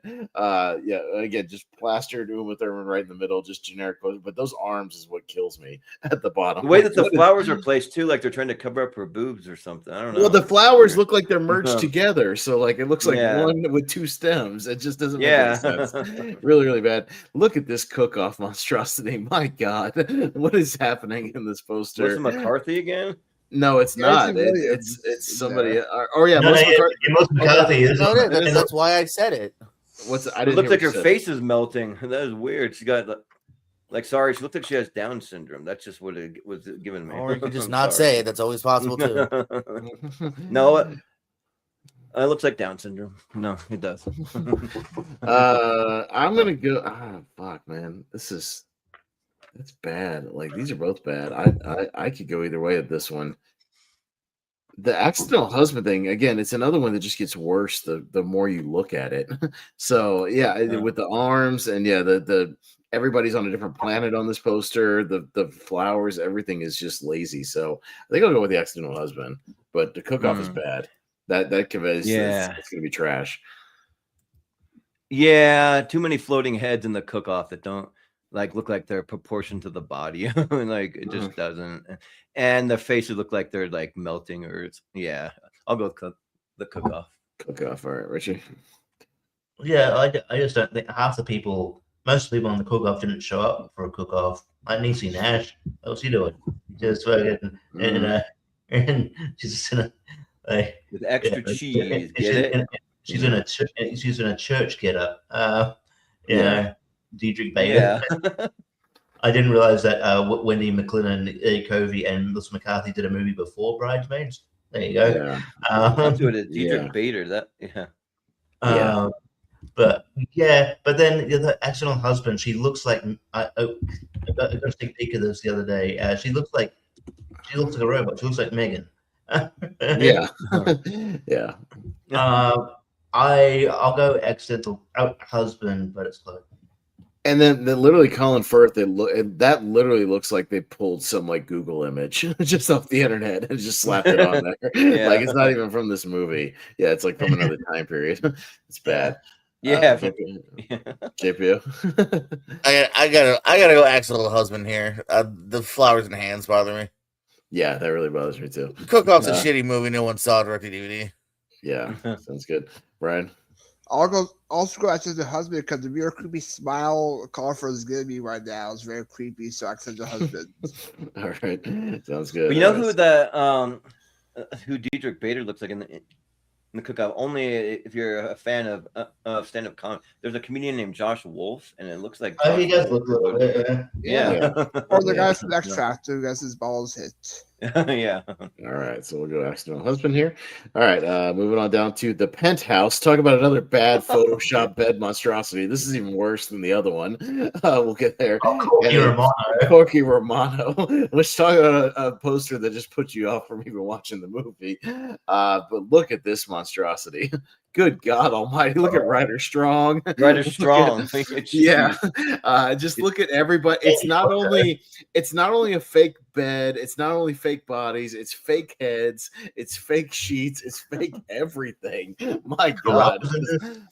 Yeah. So this is really a mess of a poster. This is awful. The leg placement is awful. Like some of them are longer, some of them are shorter. The one sticking out. Yeah. Again, another one that gets worse the closer you look at it, the more you stare at it. And then, oh God, this Corky Romano poster is just like, no wonder the movie was a flop. Like, who would go that and be like, I don't care who Corky is. That's terrifying.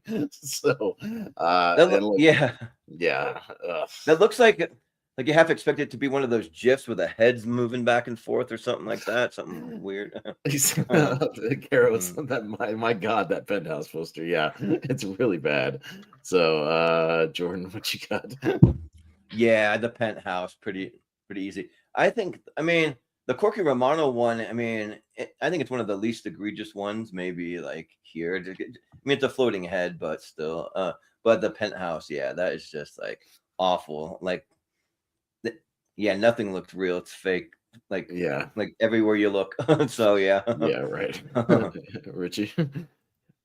I don't know, man. That I mean, the movie didn't obviously is what hurt it, but like I don't think that poster really didn't do much for Chris Kattan.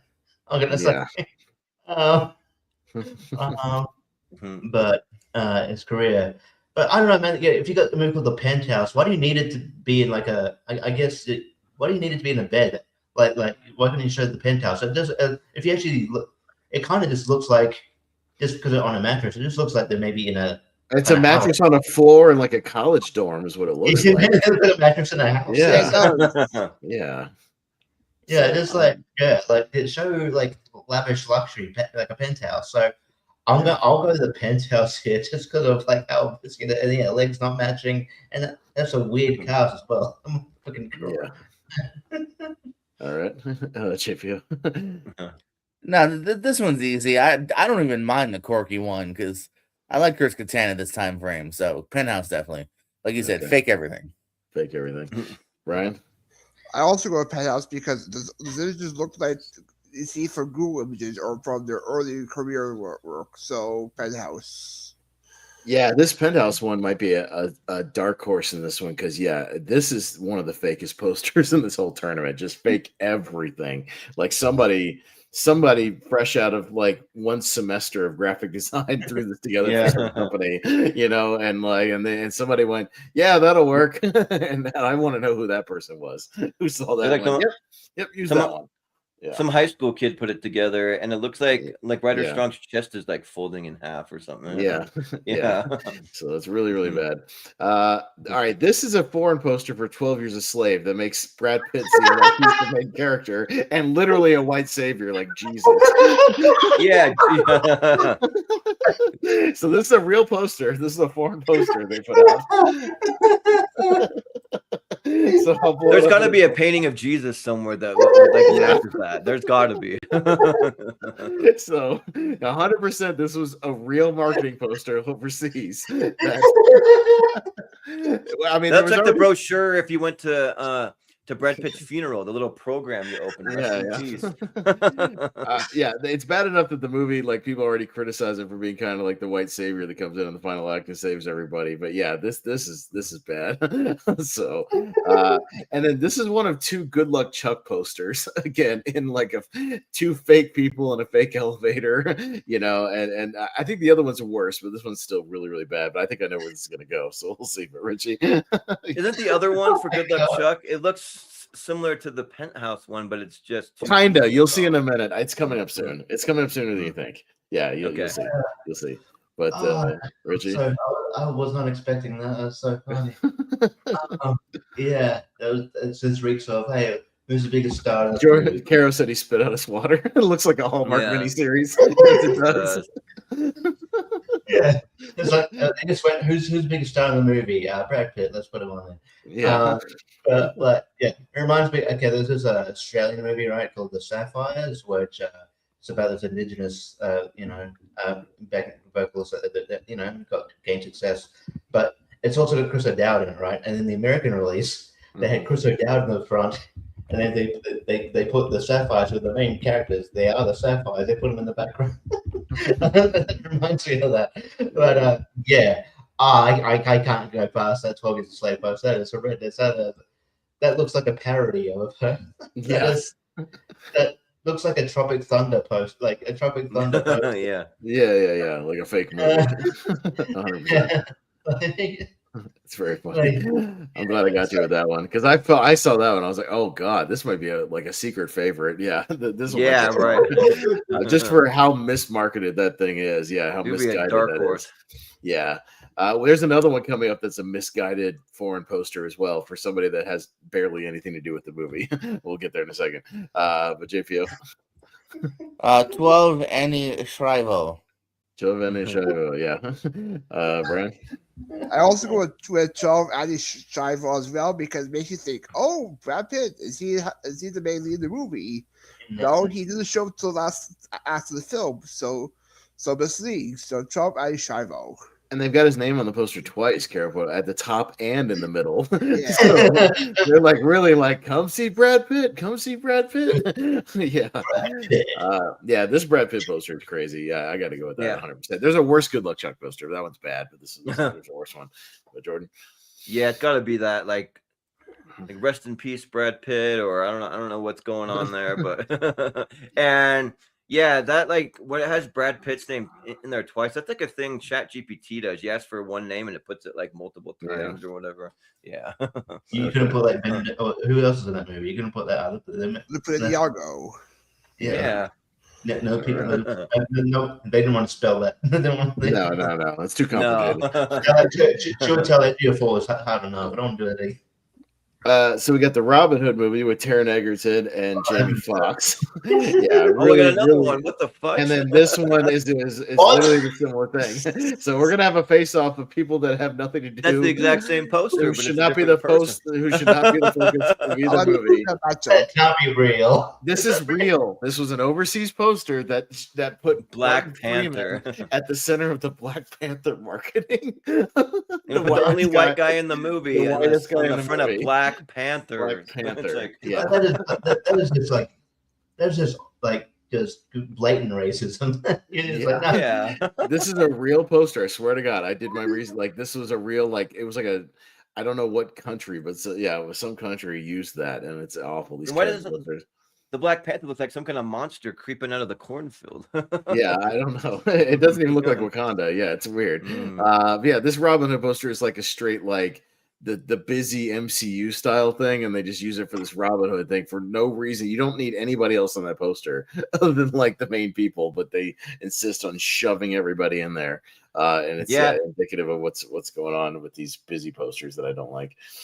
This poster was kind of the idea I was going for the thumbnail. Those two busy posters with flames and everything everywhere. Martin Freeman is the Black Panther. Yeah. Right. Okay, we all go in Black Panther here. I think the Robin Hood was bad. We're Black Panther. Okay, this is bad. It looks like it's like a photo from The Holiday or something. So we're gonna have a conundrum though, because we're gonna have the person who's not the focus of the movie in the Black Central movie face off over here with Brad Pitt and Martin Freeman. So we'll have a conundrum on that side. They're both a Black Central movie. That's what I'm saying. In some ways, yeah, that's what I mean. Person who's not. All right, the hottie and the naughty. Which not only is that poster bad, but the movie's bad. And Superman 3, I've always thought this is a horrendous poster.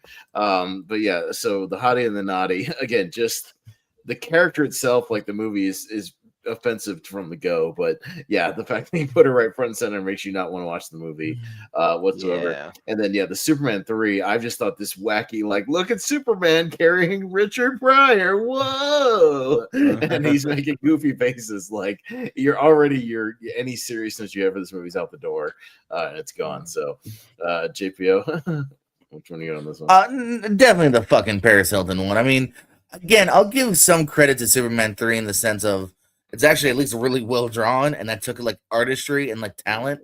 Well, Hottie and Naughty took no talent and has no talent. Actually, the Naughty is played by actually good actor, sadly, but the movie sucks. The poster sucks. Yeah, that movie's almost unwatchable. I tried to watch it. I got like 45 minutes in. That movie's awful.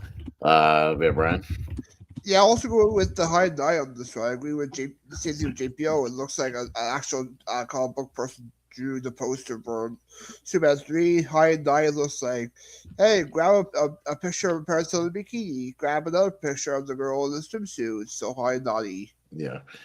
Yeah, no, I mean, I agree. I think it's well shot. To me, it conveys we've already jumped the shark with the series and we don't give a shit anymore, like already from the get-go, from the poster. It's like we don't care anymore about making like a decent Superman movie. This movie's going to be shit, and here it is. So yeah, that's why I included it. But yeah, the Hottie and Naughty, this is a bad poster, and even just like it's like overly bright, like it's like the sun's right behind the poster, so it already hurts your eyeballs to even look at it. Yeah, it's bad. I'll go Hottie and Naughty. Jordan? Yeah, I mean the Superman 3 one, like at least it's like a cool art style, and like drawn pretty well, and but it's weird that he's carrying Richard Pryor because it's usually like saving the girl, but he's saving that guy. So, but yeah, so it's got to be the Hottie and the Naughty. Yeah, it's like I don't know what they're trying to convey with that being so bright, like it's summertime or like they're getting a tan, or I don't even know. Who knows? Yeah. So yeah. The Hottie and the Naughty. That's hot. That's not. All right. Yeah. Make it very clear. This woman's ugly. Yeah. What the 2006 or whatever this movie is. They put Paris Hilton's catchphrase on there. Years ago. Yeah, that's hot. That's hot. Yeah. I'll tell you what. Joel David Moore's probably glad that he had probably Avatar in the can after because this came out in 2008. Avatar 2009. Very glad he had that in the can because otherwise this probably would have tanked his career. Yeah, I know. Yeah. Holy shit! Yeah, this movie's horrendous. But yeah, the actual poster is quite horrendous as well. Yeah, when they're like, let's make her an actress. Oh, let's make her that. But yeah. So yeah. But yeah, like Superman 3, I can see the artistry there where it's just Hottie and Naughty just got two side by side, and one's hot and one's not. But if you actually see Christina Larkin, she's actually hot. So so Hottie the Naughty for sure. All right. Let's go down to the Blue Lagoon, and it's mainly for the essay they put on the front of the poster. And this is the other. And here's the other good luck Chuck. Bad fake in bed. I don't know what it is. Yeah, in these bad Photoshop pose. Yeah, this is bad. Yeah. So it's even worse when you blow it up. The director of Grease, Randall Kleiser, bring the screen to essential story of natural love. 2 children, like you might as well put the fucking IMDb plot synopsis on the front. Just lazy. Yeah, I mean, nobody wants to like walk by a poster in the movie theater and have to read 3 paragraphs of nonsense. You know what I mean? So very bad. It was just a poor screenshot of the movie. And you used to do that with a lot of older posters, like the Taking It From 1, 2, 3 does that, and like some older Arnold Schwarzenegger movies do that. Yeah, and it's just the Dane Cook pose is just laughably bad. Yeah, again, the fake hair, the fake everything, the fake bed, the disproportionate bed, and just none of this makes sense. It's really bad. So Brian, what do you think? Yeah, I'll go with the one that's worse. I'll go Blue Lagoon because, as you mentioned, like, who wants to read the paragraph of a movie when you're about to see them? Nobody does. You hear for the movie, not read a poster. Blue Lagoon. Yeah. Yeah, I could go either way on this. The Good Luck Chuck one is bad, but I feel like the Penthouse one takes the cake for like the bad bed stuff and even the hit by lightning one. So this is really bad, and it's crazy that they had multiple terrible posters. Like they just couldn't get a single good poster for this movie at all. That's kind of baffling. I'll go with the Blue Lagoon, yeah, because this is a really egregious example of just like just tell them what the entire movie is on the poster, just the whole plot. Just give them everything. Yeah. I think I gotta go with Good Luck Chuck actually, because that is not a natural pose. Like if you're with a girl and you tried cuddling up like that to a girl, like it should be like get away from me. Like but it's just like the position looked like it hurts. Like I don't know. Like I don't. Yeah, he's trying to dry hump her while she's still fully clothed. Like what is going on with that? Yeah. All right. And it looks like she's actually standing up, and they just like made it look like she's laying with fake hair or something. I don't know. Yeah. All right. Richie. I guess the only thing that I think they're going for in the Good Luck Chuck thing is it's funny, it's romantic, because like it doesn't convey what this movie's about. The movie's about like when he's supposed to be like this latest guy, and then he's got this power that whenever they people have sex with him, they find their they find their like one. They get married. So like, I don't know how that poster portrays that. And sort of, I'm probably going to go Good Luck Chuck here. The Blue Lagoon is silly, but I don't know, man. The Good Luck Chuck thing, it puts me off. It's too disturbing. And we're going to be fake bed heavy on this side of the bracket. So it can convey properly what the movie is. Yeah. JPO, you have to break the tie here. No, we're going fake bed heavy here. I'm going Good Luck Chuck. It's more of an eyesore. The other one's just a bad decision of like, let's do a paragraph for some reason. Yeah. Well, the other one's just like, it's an outdated joke that's badly edited. And also, like Richie said, this is not in the movie. Like, it's just also a bad joke that has nothing to do with the movie. Okay. Yeah, totally. All right. So we'll go Good Luck Chuck here. So that one will go through for that. All right, we've got Extraordinary Measures where both guys look completely bored and uninterested, even on the poster. So why should we care? But this one might be one of the two that takes the cake here. These are the real posters, the infamous posters, one of two for X-Men First Class. So the Extraordinary Measures will go first. Both guys just look like neither one even want to be there on the poster, much less the movie. Harrison Ford's mad. Brendan Fraser's checked out.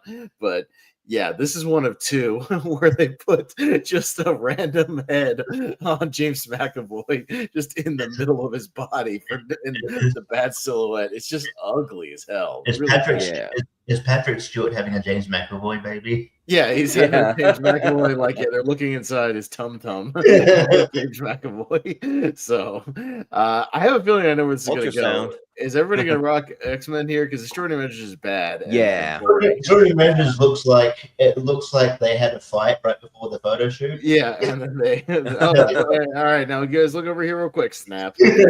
Looks like Brendan Fraser from School Ties, and they just aged him up for it or something. I know. Yeah. But yeah, are we all rocking this one? Yeah.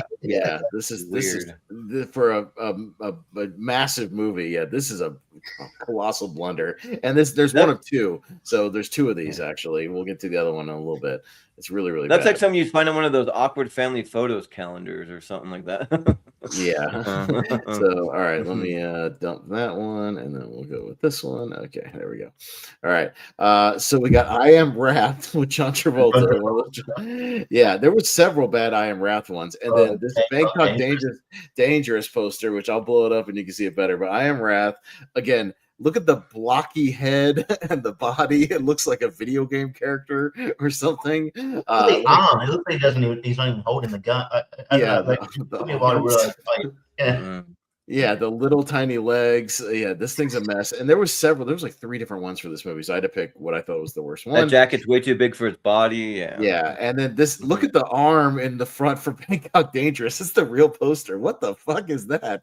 Like look at the 2 arms. The other arm tucked into the jacket. What is this monstrosity? This is bad. So looks like Thing from the Addams Family right there. Yeah, the arms. I don't know what's going on with this whole thing. What is he doing? I don't know. So I'm gonna go with this Bangkok Dangerous poster. This is the disaster. The movie is a disaster too, but yeah, this arm placement, the bad fake arms, the plastered on head of Nick Cage again. This is horrendous. So I'm gonna go Bangkok Dangerous. Jordan.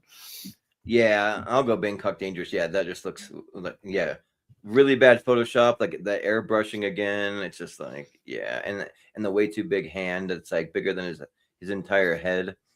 yeah, it's a face-off matchup with 2 bad posters. Richie.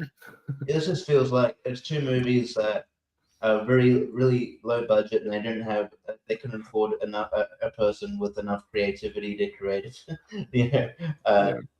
With enough skill set of creativity for a poster. I'm probably gonna go Bangkok Dangerous because like it doesn't even. It's called Bangkok Dangerous. There's nothing Thailand about it either. Like I don't know, man. It just feels generic. Like there's so many creative things you could do the poster, and they did this. I mean, and then I don't know. I'm Wrath is done too, but it's a sort of with John. If you saw John Travolta's career, then like it was all these red box movies. All those posters are the same. I don't know. I thought maybe with Bangkok Dangerous, because I think it did get a limited release, so I thought maybe they'd do something with it, but no, they didn't. So I'm gonna go Bangkok Dangerous. All right. Yeah, and it just screams Thailand right there. I mean, all over the poster, right? Yeah. No, I'm definitely going Bangkok here. First of all, that's a wide release, y'all. Like, no, that was out everywhere. Bangkok. Yeah, I remember the trailers playing for that 100%. Oh yeah. Yeah. So that again makes it more egregious than I Am Wrath, the shitty, John Travolta directed DVD movie, which I sadly think I've seen. And also, what is that arm doing? Is he reaching for a gun in the shoulder pad? Is that where his other gun is? It's in the shoulder pad. Like, what the fuck is going on? Yeah, he just have an. And that's when they took the photo, and he's like, guys, just my shoulder itch. What are you doing? I don't know. Yeah. Is he holding a grenade, a gun, anything? What is he holding? Even in the other weird placement for his elbow too. Like, where's his upper arm? It's not there. I don't know. But Brian, I will sweep it for Bangkok Dangerous. All right, sounds good. All right, we'll go Bangkok Dangerous. Let me get rid of I Am Wrath on the overlays. Okay. All right, moving on down to Star Trek: The Voyage Home. This is some shitty 80s cheese. And then Victory, and I don't know what the fuck this is for Victory. It's a letter V. All right. So here's the Star Trek one. And oh god, that's a clown poster right there. That's just what is the LGBT Bill and Ted? Yeah, I don't know. We're getting ready to do some calisthenics or aerobics or whatever. What is everything they're going to encounter in this movie? I don't know. Put motorcycles and people and greasers and what the fuck. Yeah, just throw it all on the poster. So yeah, really, really bad. And this Victory thing, I don't know whose arm is what, whose body is where. There's 3 people with like weird arms there. Yeah, Sylvester Stallone movie, huh? It's no, it's Michael Caine. Oh yeah, Stallone and Michael Caine. Yeah. And Pele. What the? Anyway. Oh, no, it's not. It looks like Shooter McGavin. Yeah, it does. Yeah. I know. So this is a toss-up here, Jordan. What are you going for? Yeah, it's a toss-up, but I just I got to give it to The Voyage Home. They just look like they're in aerobic costumes there, and then you got like the guy from Chips over on the side there. You got some weird punk rocker guy. Yeah. Richie? Like Eric Estrada. Yeah. A mark of a complete failure of a poster is when they completely flip the genre. You've completely mismarked the movie. Well, and also you can't even read the stuff in the middle because the rainbow is like blocking out the letters. You see, like whatever they're trying to say right there, you can't even read it. 23 something century. It blurs it out. Yeah, so that's it feels like a fish out of almost like a fish out of water, like like a chips fish out of water kind of Star Trek like crossover. It's weird, and so which is what it is. And the Victory one's bad just because of the long arms, but I got to go the Voyage Home. Okay, fair enough. JPO. I mean, it's a toss-up because Victory looks like it could be an alternate poster for that new movie Together with Dave Franco and Alison Brie. Like, are they combining? Are they in love and combining into one? Like, is this a body horror? That's what it looks like. Yeah. David Cronenberg's Victory. With our powers combined. Yeah. Fuck it. I'll show some dislove to Victory. They're both not good. Yeah, good point too. Like, it's even harder to read the text in Star Trek too. Like, it's fucked up on a couple levels. Yeah, I'll go Victory. They both aren't great. No, for sure. Fair enough. Brian? Yeah, they're both bad, but I will give it to Star Trek because they're very busy in there. You can't read the text like Christian's camera. You can't really see it that well. Yeah. Hey, do we have the same jokes? Together before together, yeah. Well, and he was trying to print out what it says. Hop aboard or join Captain Kirk and Captain Spock on a hilarious adventure in this warm-hearted sci-fi comedy, Star Trek IV: The Voyage. Oh, so even that's kind of shitty. Warm-hearted sci-fi comedy? It's not a warm-hearted sci-fi. Yeah, what? What? Yeah. I'll go give it to Voyage Home. Yeah, I'm gonna give it Star Trek as well. Yeah, this poster is just all kinds of bad, all kinds of cheesy, all kinds of corny.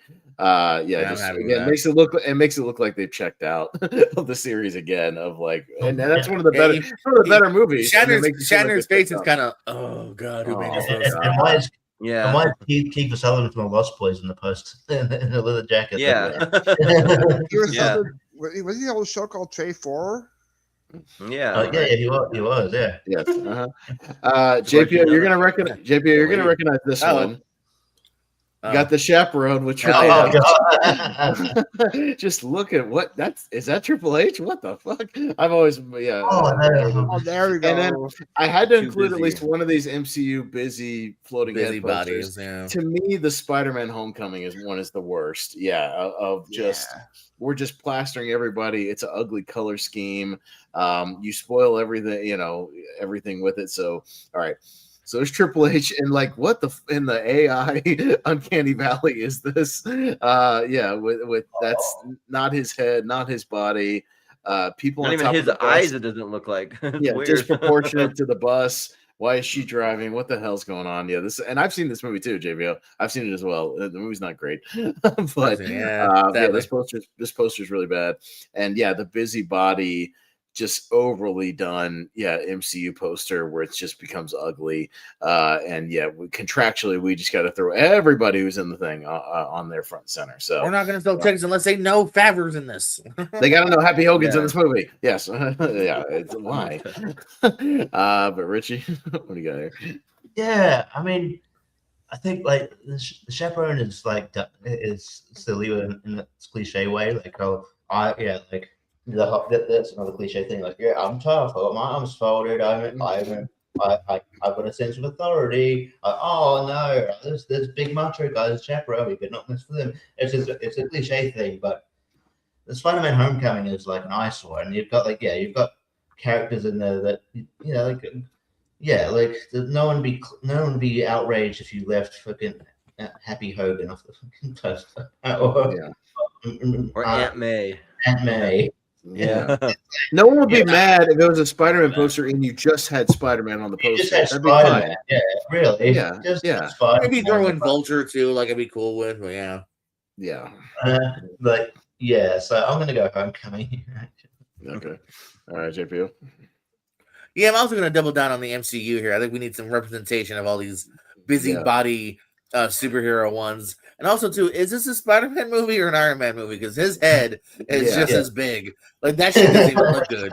Yeah, like, I almost feel like his agent like called him one time and was like, bigger, make his head bigger. Like, that shit doesn't even look good.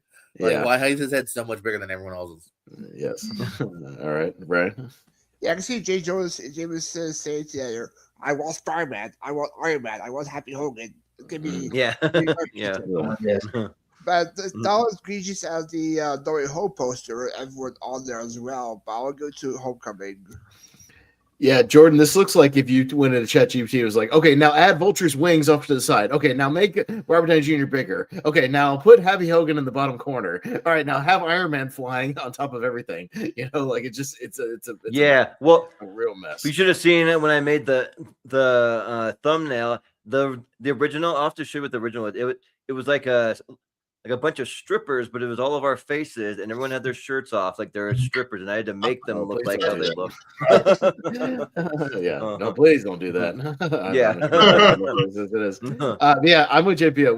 We need some MCU representation because they've been doing this for a while. Where it's just like the Infinity War one is there's one like that too, and some of the Endgame ones where it's just like we got to have 29 heads on the poster contractually, and it's just a mess. And I've been bitching about this for a while. Just this one just looks the ugliest color scheme wise and stuff too. So that's why I picked this one. This one's always bugged me. But Jordan, yeah, the Infinity War one where it's I think it's Iron Man with his arms out like this, and it's every character on there. Yeah, every single one. Geez. Yeah, but yeah. This one's bad, for Spider-Man. Yeah, I mean the chaperone one does look like badly photoshopped, but I mean let's have some representation. Yeah, we'll for the MCU. Yeah, let's do that one. Yeah, I agree. All right, so a couple more. We're almost there. We've got All About Steve. Again, really bad, corny character placement, bad expressions, everything. And another wrong about The Bounty Hunter. Oh man, wacky. Wacky, waka waka. So All About Steve. Oh, it's an umbrella. That. I'm like, what is she holding? Yeah, look at that crazy lady. And yeah, we just oh my goodness, look at her. Just really corny, ugly color scheme too. Like what is that? Cream tan, whatever. Chrome. Yeah, like just really stupid. Yeah. So you know what that? Like that Ken Jeong or like who is that on there? Let the X Games begin. And yeah, look at Gerard Butler sitting on Jennifer Aniston. Like again, just corny, wacky, like rom-com posters. And it's disproportionate or like a weird camera angle to where he looks way too big to be sitting on there. Yeah. So, JPO, which one of these rom-com errors here? Yeah, I'm gonna give it right there. I'm gonna give it to Steve. Again, I'm almost in this round. I'm looking at like if I'm at a movie theater and I'm like, all right, I got to see one of these. If they're only showtimes available, I don't even want to see Steve. It actually is quite representative of the movie. Like she looks annoying. She is annoying in the movie. And also too like bad color scheme. And even maybe Ken Jeong and Hayden Church do wear the same thing in the movie. I don't remember, but like that almost is distracting on the poster. X Games is kind of boring, but I don't actually think it's like horribly bad. Like it's cliched, but at least I can see myself being like, all right, I'll maybe watch that on paper. Right. All right, Brian. Yeah, I'll go to All About Steve as well, based on the color scheme and Sandra Bullock looks more like a murderer. Sound like this regular lady, that more a murder stalker. So All About Steve.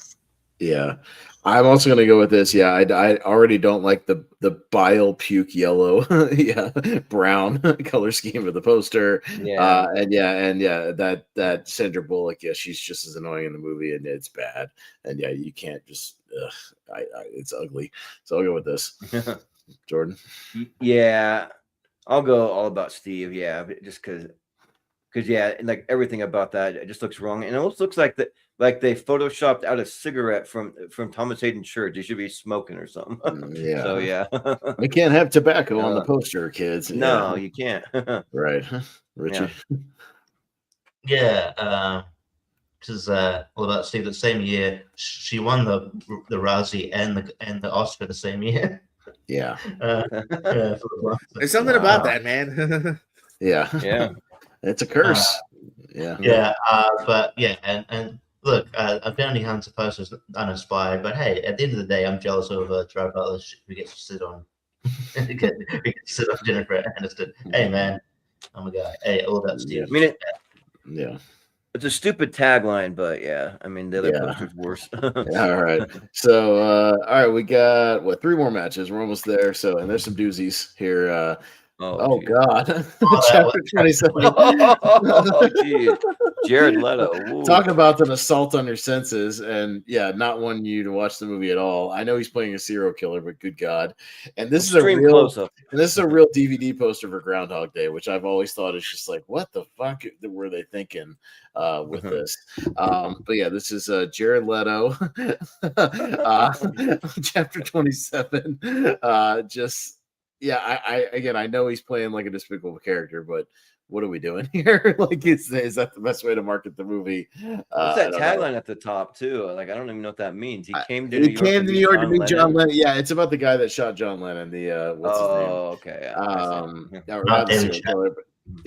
Mark David Chapman, but whatever. So, but anyways, and then this Groundhog Day. This is a real like DVD poster, and it's just like, what the fuck? The hand placement, the looks, that doesn't look like Bill Murray at all. Staring off into space. I don't know what they were thinking here. So, but Brian, we'll see where you guys go with this. I'll go to top 27 because Groundhog Day does score maybe the tone as be a time loop type movie, him chapter time. Chapter 27 looks weird, especially the weird face he's having. So chapter 27. Yeah, I don't know where to go here because I've always hated this Groundhog Day thing. The fact that's real is like almost offensive. But also, you don't want to see Jared Leto like fat face on the front center on your poster. I'll go Groundhog Day and even up, but I don't mind either one. Jordan?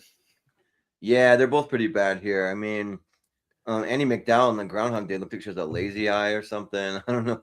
Like, it just looks like bad, like all around. But yeah, that chapter 27 one though, like Jared Leto looks like he's sick, like he's about to like throw up or something, and it's extreme close up. It's like, could you like just back off a little bit? You don't need to see every pore in his skin here. So so I'll go chapter 27. Okay, Richie. Knowing his style too, he probably got himself fat for the role. He probably ate like a whole bunch of like. He probably had to take out every night for like 6 weeks. But yeah, well, what I find interesting about chapter 27 is Lindsay Lohan's in the movie, but I think this was around the time where she had all the issues. So I'm pretty sure they're just trying to hide her from marketing. But maybe they should have just put it on the Lily Lohan standing behind him. The movie bombed and it was bad. Yeah. You can't see her standing behind him because he's too fat. The Groundhog Day post is weird. Like, he's like pointing to like number 3, like that number, like tooth that like almost 3. It's got nothing. I don't know. It's got nothing to do with anything. I don't know. It's weird. Like the original post is fine. So like, I don't get it. But just them like, we gotta do something different. Special 15th day anniversary. What does that mean? 15th anniversary edition. Oh, 15th. This is the DVD they put out in like 2008 or whatever. For some reason, I added the word day in there in my own head. Sorry, that was me. I think I'll go chapter 27 though, because that is it's awful. All right, JPO. Yeah, I'm also leaning chapter 27. Yeah, Groundhog Day has its glaring issues, but the clock thing's kind of cute. And I just don't get the idea of chapter 27. Like, all right, we're just going to zoom in on him looking kind of bored. Like, you know what I mean? Like, American Psycho's about a horrible piece of shit, but like, I don't think that poster was as bad. At least he's got like a cool expression. I'm like, this is just weird. Like, I don't know. This doesn't sell the movie. Like, it's making me want to see it. Got depression or something. I don't know. All right. We got another Nick Cage, especially the USS Indianapolis. Again, the boat stuff is, you'll see when I blow it up a little bit. And this is Rhinestone, Stallone and Dolly Parton. Again, I don't know. Yeah, this is like primitive Photoshop, just like. Are they arm wrestling? Yeah, they're arm wrestling. So, why is it arm wrestling Dolly Parton? Look at his muscles look deformed. It's not over the top. It's like, did she think they were doing a sequel to Over the Top? Yeah, and it looks like, and literally look at his head. It looks like they literally cut out like a newspaper thing and like taped it to the poster opposite Dolly Parton, and then made the poster out of it. Yeah, it's really, really cheap, really bad. And Too long of a tagline. Also, and then especially look at the bottom of the USS Indianapolis stuff. There's like sharks and people on disproportionate rafts that are the same size as the battleship.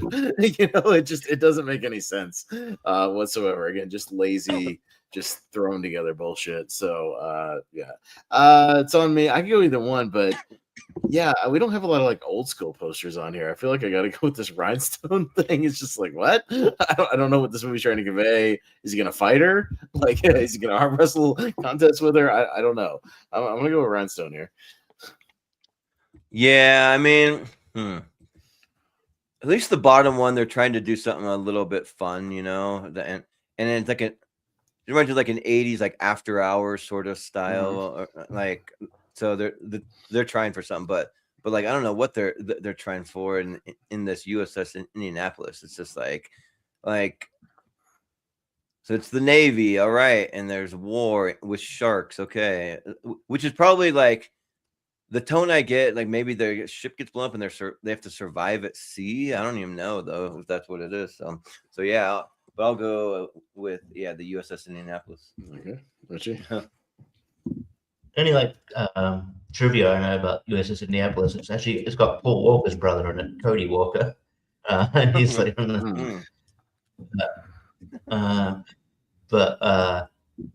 yeah. So but they're both on the tournament. There you go, Chandler. Yeah. But yeah, I mean, like Rhinestone, I guess it does get the tone a little bit, but it's still a bit weird. It's just, it feels like, hey, you're a tough action guy, I'll arm wrestle you. So I don't know. It is kind of cute for what it is. It is a bit silly, but USS Annapolis is just way too busy, and then it's just lazy. It's just like I don't know many people that if you're going past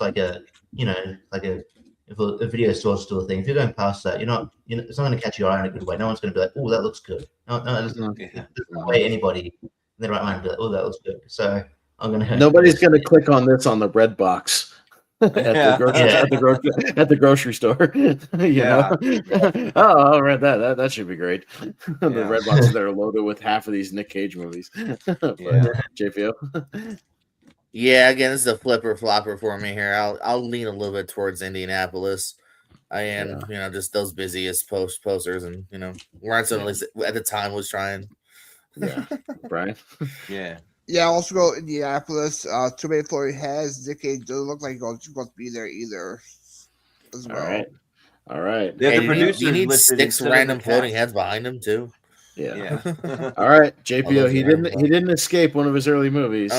Oh no. The Going Overboard poster, which is infamously really, really bad. And here's the other the Michael Fassbender version of the First Class poster, which I had to include because they were both real things. But yeah, Going Overboard again, it just looks cheap. I don't know what the pose is. It's just, sunburn. The movie's as bad as the poster makes it out to be, as we can attest to. It's fucking unwatchable. He's probably been asked, "What's this movie about?" I don't know. And the other half of the bad First Class posters, it's the same thing, only with the Ian McKellen, Michael Fassbender, baby in the Tom poster, with the silhouette. So, Jordan, should we go on this one? They're both terrible, but let's get that First Class matchup. Maybe we'll see. But I'll go with that because that's yikes. Yeah, it's just lazy. You could do so many cool things with an X-Men poster, and why? Again, what studio executive approved that and said, "Yep, right, great marketing." We'll go with that. But Richie. This is where I might maybe am more sympathetic to the graphic designers, because if you watch the movie and I don't like, you go, I don't even like, how am I supposed to convey what this is about? Because it's not about anything. It's barely a movie. And so it's just like, okay, just sure, we'll get you doing that, because I don't know.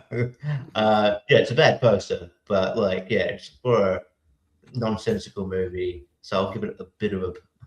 But yeah, I'll go the float. I'll do the X. I'll try to buy for the X-Men floating the tummy, whatever it is. The Mark Fast. I'll go Fassbender baby. Yeah, Fassbender baby. That is true though. How do you convey guy walks around a cruise ship for an hour and a half? It's like I don't know. Yeah. JPO, you going with your Sandman, or are you gonna go with X-Men? Yeah. I almost shitting if I want to be nice to Sandman. Go with him. That's one of those times of not voting for you is a good thing. Right. Another toss up for me here. A small part of me wants to forgive this X-Men a little bit more than the other one. I feel at least this has a little bit of a villain vibe, versus just him being in his stomach's chair, kind of thing for Patrick or for McAvoy. But yeah, I mean, again, technically Overboard, like this almost kind of matches the movie in a weird enough way. So yeah, we'll stick with First Class for now. All right, Brian. Yeah, so I would make it, I suppose, like the oil purifies meme person almost like, Oh, yeah. And it sort of matches the tone of the movie for Going Overboard with the poster. But that X-Men one is bad, so I'll go with the Brandon Fassbender. All right. Yeah, I'll go with the X-Men one. Yeah, let's sweep that one and get that run and go. So you're gonna have a baby. All right. I'd have to flip over to the other brand to do the clip, so we're just gonna go the speed round with that. It's fine. Okay. So all right. So I'm just gonna zap over, but it's speed round time. You guys know how it works. So I've still got them in the overlay, so I'll pop them up real quick just to remind you. But yeah. So all right, we'll get this going here. All right, so because I'm going to scroll out as we go, but I'll keep the overlays on hand so you can kind of get reminded as we go. But Richie will be up first, so it'll be the Heat, Airbrush, or Quigley. Why are they blue? Yeah, I personally don't know the Heat. I remember personally the Heat being that bad, but like Quigley is weird because I don't know why they're blue, don't know they're dark. So yeah, I'll go Quigley. All right, JP. They're on Pandora. Yeah, Quigley. All right, Quigley. Brian? Quigley. Yeah, I'll go Quigley. Jordan. Yeah, Quigley. All right, so Quigley makes it. Delete the Heat, and we'll go Quigley.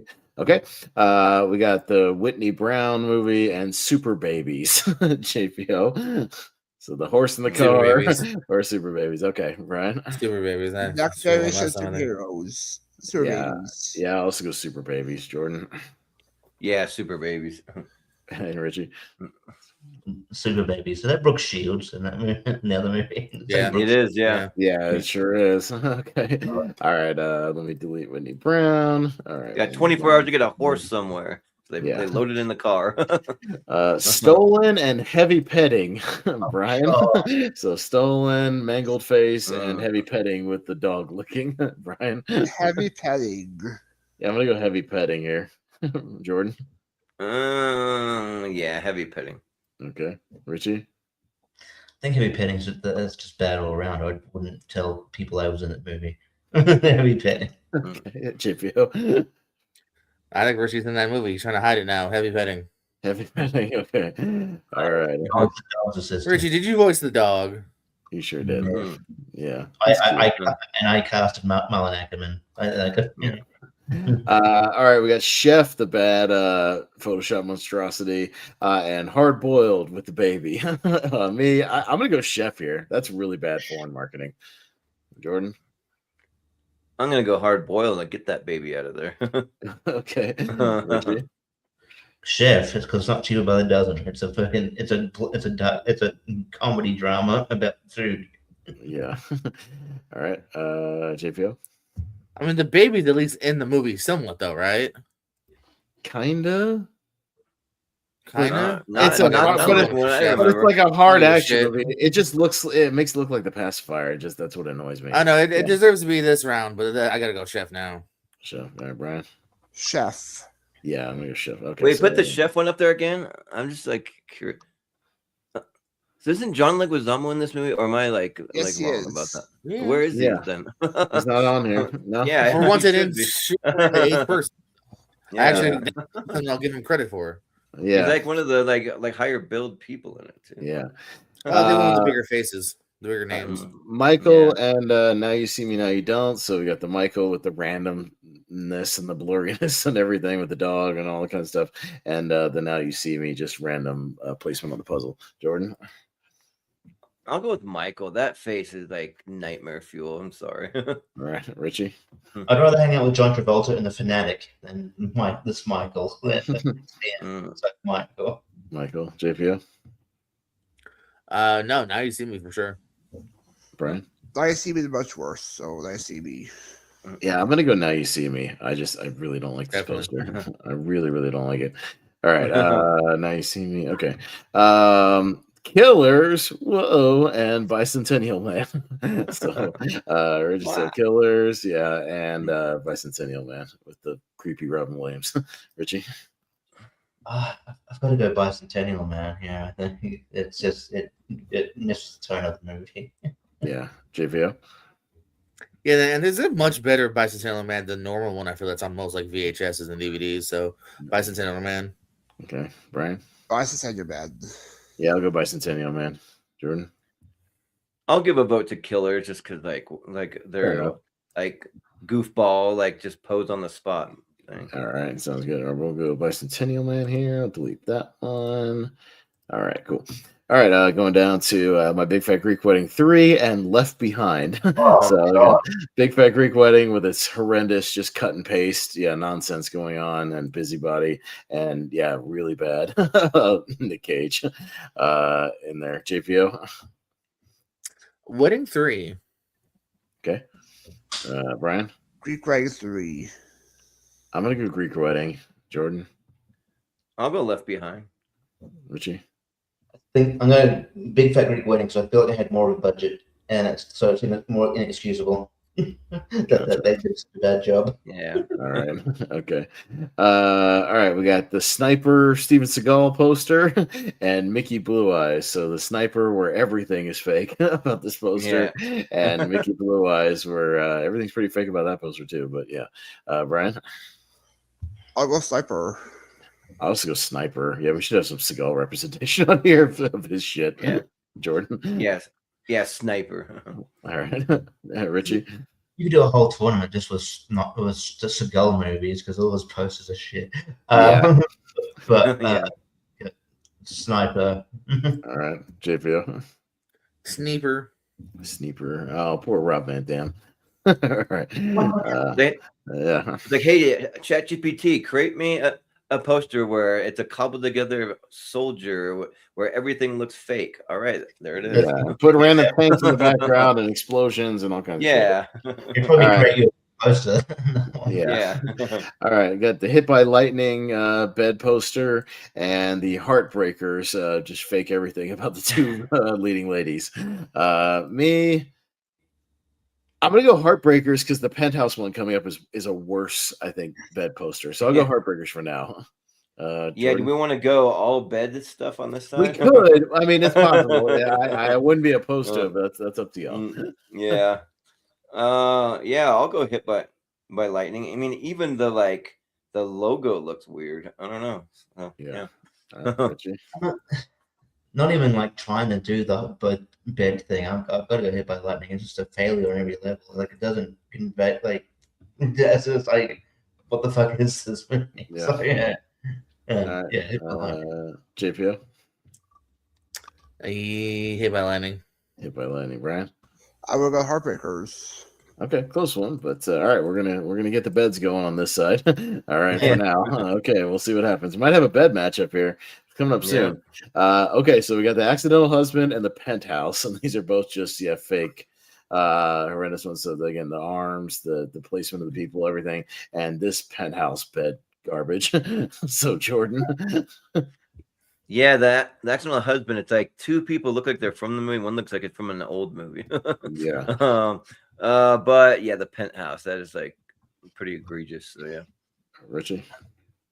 Yeah, as much as I don't like the Accidental Husband one with Colin Firth did Behind the Eyes, the Penthouse one is just egregious. Like, how some of these are really short. Like people are short, small legs. Penthouse is that's really bad. Yeah. They're rooting for us to go for the bed. Yeah, we might. JPO. Let's go to bed. Bed, yeah. Penthouse, Brian. Penthouse. Yeah, we get a bad bed matchup. Let's do that. I'm fine with that. All right. All right. It's bedtime. All right. Okay. Oh God. Here's the man. Here's the conundrum of the bad, like the white person in the black people movies. Yeah. So I have to play it. The clip. Brad, I'd have to flip over to the other thing, but yeah, Okay, it's a conundrum. no, So it's yeah, we got the Brad Pitt is the focus of this. The 12 Years a Slave, or Martin Freeman as the focus of Black Panther. Let's go either way, Richie. Wow. Yeah. Why do they have to go up against each other? This is supposed to be a final. Yeah. I honestly think that 12 Years a Slave is egregious to do because I couldn't even bother to, like, you know, with the era of Brad Pitt twice. Why do they look almost exactly the same? Like minus the logo. I don't know. I don't know. These are real. I swear. Yeah. Yeah. Yeah. I don't know. It is toss up because they both are really offensive. But I'll go 12 Years a Slave. Okay. JPO. I'll even it out based on the logic of if you look at 12 Years a Slave. Outside of it being a giant Brad Pitt head, it kind of at least kind of tracks. Like I could see, like, you know, it looks like a kind of like a field, and like the main character is at least kind of big. Black Holy Panther, shit, like, they do have the same background. They're in the same like, field thing. There, yeah, no, that's the same person. The same field. Look at look at the font. Like they're both kind of red. Like the same sky. Holy shit, these are the same. Yeah. Oh god, same sky. The exact same sky. The same like tree line. Look at the release dates. What came first? Black Panther was 2018, right? And then 12 Years with Trace. And 12 Years a Slave was like 2013. So 12 Years a Slave was first. So that's what I kind of thought, because I swear to me it reads like they had 12 Years a Slave made already, and then the guy just went delete Brad, delete Chiwetel, pop in Freeman, pop in Black Panther. Yeah. Here you go. Thanks. We're gonna give you a raise. That was quick, Steve. You know, whoever made it. This guy. It was like, who's the white guy? And also, like someone else said before, like you can barely even tell that's a Black Panther. Like, you know what I mean? Like, look how tiny that is compared to Chiwetel. Like, Chiwetel you can see, and then fucking Black Panther is there's no trace of Black Panther like on this poster almost at all. Yeah, little Ant-Man, Black Panther. Yeah, exactly. Like you would almost think this was like a gremlin, like a little creature. Yeah. So and like I feel like his parts and also less important than Brad. So yeah, I'm going Black Panther actually because it doesn't fit anything to the movie. Yeah, and I think it was made after. Yeah, Brian. It's weird though. The word black is small, but the enlarged the Panther word. Panther. Yeah. Panther. Yeah, but that's true. They're trying to even hide the black from the font. Yeah, you're right. Not only is it a white guy, but they're trying to hide that it's a Black Panther. He's so racist. Yeah. Like black. So racist. Yeah, racist as fuck. Yeah. For his vote, I will give it to 12 Years because he's not in the film that much for Brad Pitt. No, neither is Freeman. So I'm going Martin Freeman because that's racist as fuck. Because they're even trying to hide the word black. They're trying to hide all the black from this thing. Like there's a movie that is almost exclusively black people, and then the one white guy, and that's the one you highlight. I also feel like go back to Slave real quick. Yeah. Like at least that's kind of like a draw. Like that seems to fit more than like this the real face in the field too. Like nothing fits this poster in Black Panther in my opinion. Yeah, because it's not even Wakanda, like no traces of that, like nothing. The smile doesn't fit his character. Character. It looks like he's in a Pureflix movie or some sports drama or something like that. I don't know. I actually wonder if he even wears that shirt. Like that's a photo of him on the red carpet. Like that's probably not even from the movie. It looks like at least fits in his character. Yeah, I know we're spending a lot of time on this in the speaker, but it's worth it. Sorry, it's fascinating. It's fascinating. Yeah, just to be like, what the fuck is going on? Yeah, I want to make a documentary all about like the history of this. Why is Black Panther on a plantation though? That's there's nothing to do with it. I bet you as well. These two are not the only examples. If you dig further, I bet you these other ones already just went. Yeah. All right, Jordan, you got to break this tie though. So what do you got? Oh, it's got to be Black Panther. Yeah. Okay. All right. Fair enough. But it reminds me of when like Disney used to reuse the same footage and they just reused the same poster to create something else. Well, I've shown before, like the Quantumanium and then Black Beetle or Blue Beetle. Sorry, Black Beetle. Yeah. I'm on black now. The Blue Beetle and Quantumanium posters are the same exact thing, just like flipped images. You know, in the exact same size, and like just one's red, one's blue, kind of thing. Yeah. Wow. So people do redo shit. Yeah, Hottie and the Naughty and the Good Luck Chuck, JPO. God, that was some of the worst comments. I'll go Chuck just because Hottie and the Naughty is actually technically it is showing you what the movie is. You know, kind of hot chick and kind of ugly chick, whatever. Good Luck Chuck again just kind of fails on every graphic design and for the movie level. Okay, Brian. Good Luck Chuck. I'll go Good Luck Chuck, but I feel like it's whatever is going to lose to Martin Freeman, knock Black Panther, so that's fine. Yeah, Jordan. That might be the favorite of this one, which would be fascinating if the reason Black Panther wins one of our tournaments is because of a shitty Martin Freeman racist overseas black poster. Yeah, that would be ironic. But yeah, I don't even know what that pose is supposed to be on Good Luck Chuck, so I'll vote for that. All right, Richie. Yeah, with JPO, it feels Hottie the Naughty does what it says on the tin, like you get what it is. But Good Luck Chuck feels like a body swap comedy where, like, where like maybe Tin Cook is supposed to be just grab her, and I don't know, just like, and it's not the tone of the movie at all. It's like, I don't know why he's kind of being sort of feminized like that. I don't know, it's weird. So I'll go Good Luck Chuck. I think they're trying to portray like the John and Yoko Ono bad pose or something. Yeah. All right, so we got the X-Men, McAvoy in his crotch in the chair, and then Bangkok Dangerous with his arms doing God knows what on the poster. Yeah. So Brian. Francis Stewart. Yeah, I'm gonna go with the head and the crotch thing because that's really that should not got him past any kind of phase of the marketing whatsoever for a movie that big. Jordan. No, it's like they took like a glamour shot and just stuck it there. So no, I'm going with First Class. Richie. Yeah, I think like this is more egregious than the other X-Men one, so I think that X-Men one goes further. It's this one, so I'll go this one because it had a bigger budget as well, so that shouldn't be. It has no excuse for being this lazy. Yeah, JPO. I probably would have went Bangkok. I'm just more confused by it. I kind of see what X-Men's going for, just not well executed. Okay, no, that's fair. Yeah. All right, we'll go with X-Men here for now. Bangkok one will feel like he's wearing a straitjacket, sort of. All right. Oh, two very ugly, colorful ones. We got the Star Trek 80s color and the Spider-Man MCU Too Busy poster. I'm gonna go. I'm gonna go with the MCU stuff. I'm gonna go Spider-Man. Jordan. I think I'll go with The Voyage Home. It's just a product of bad Photoshop of its time, though. So yeah. All right, Richie.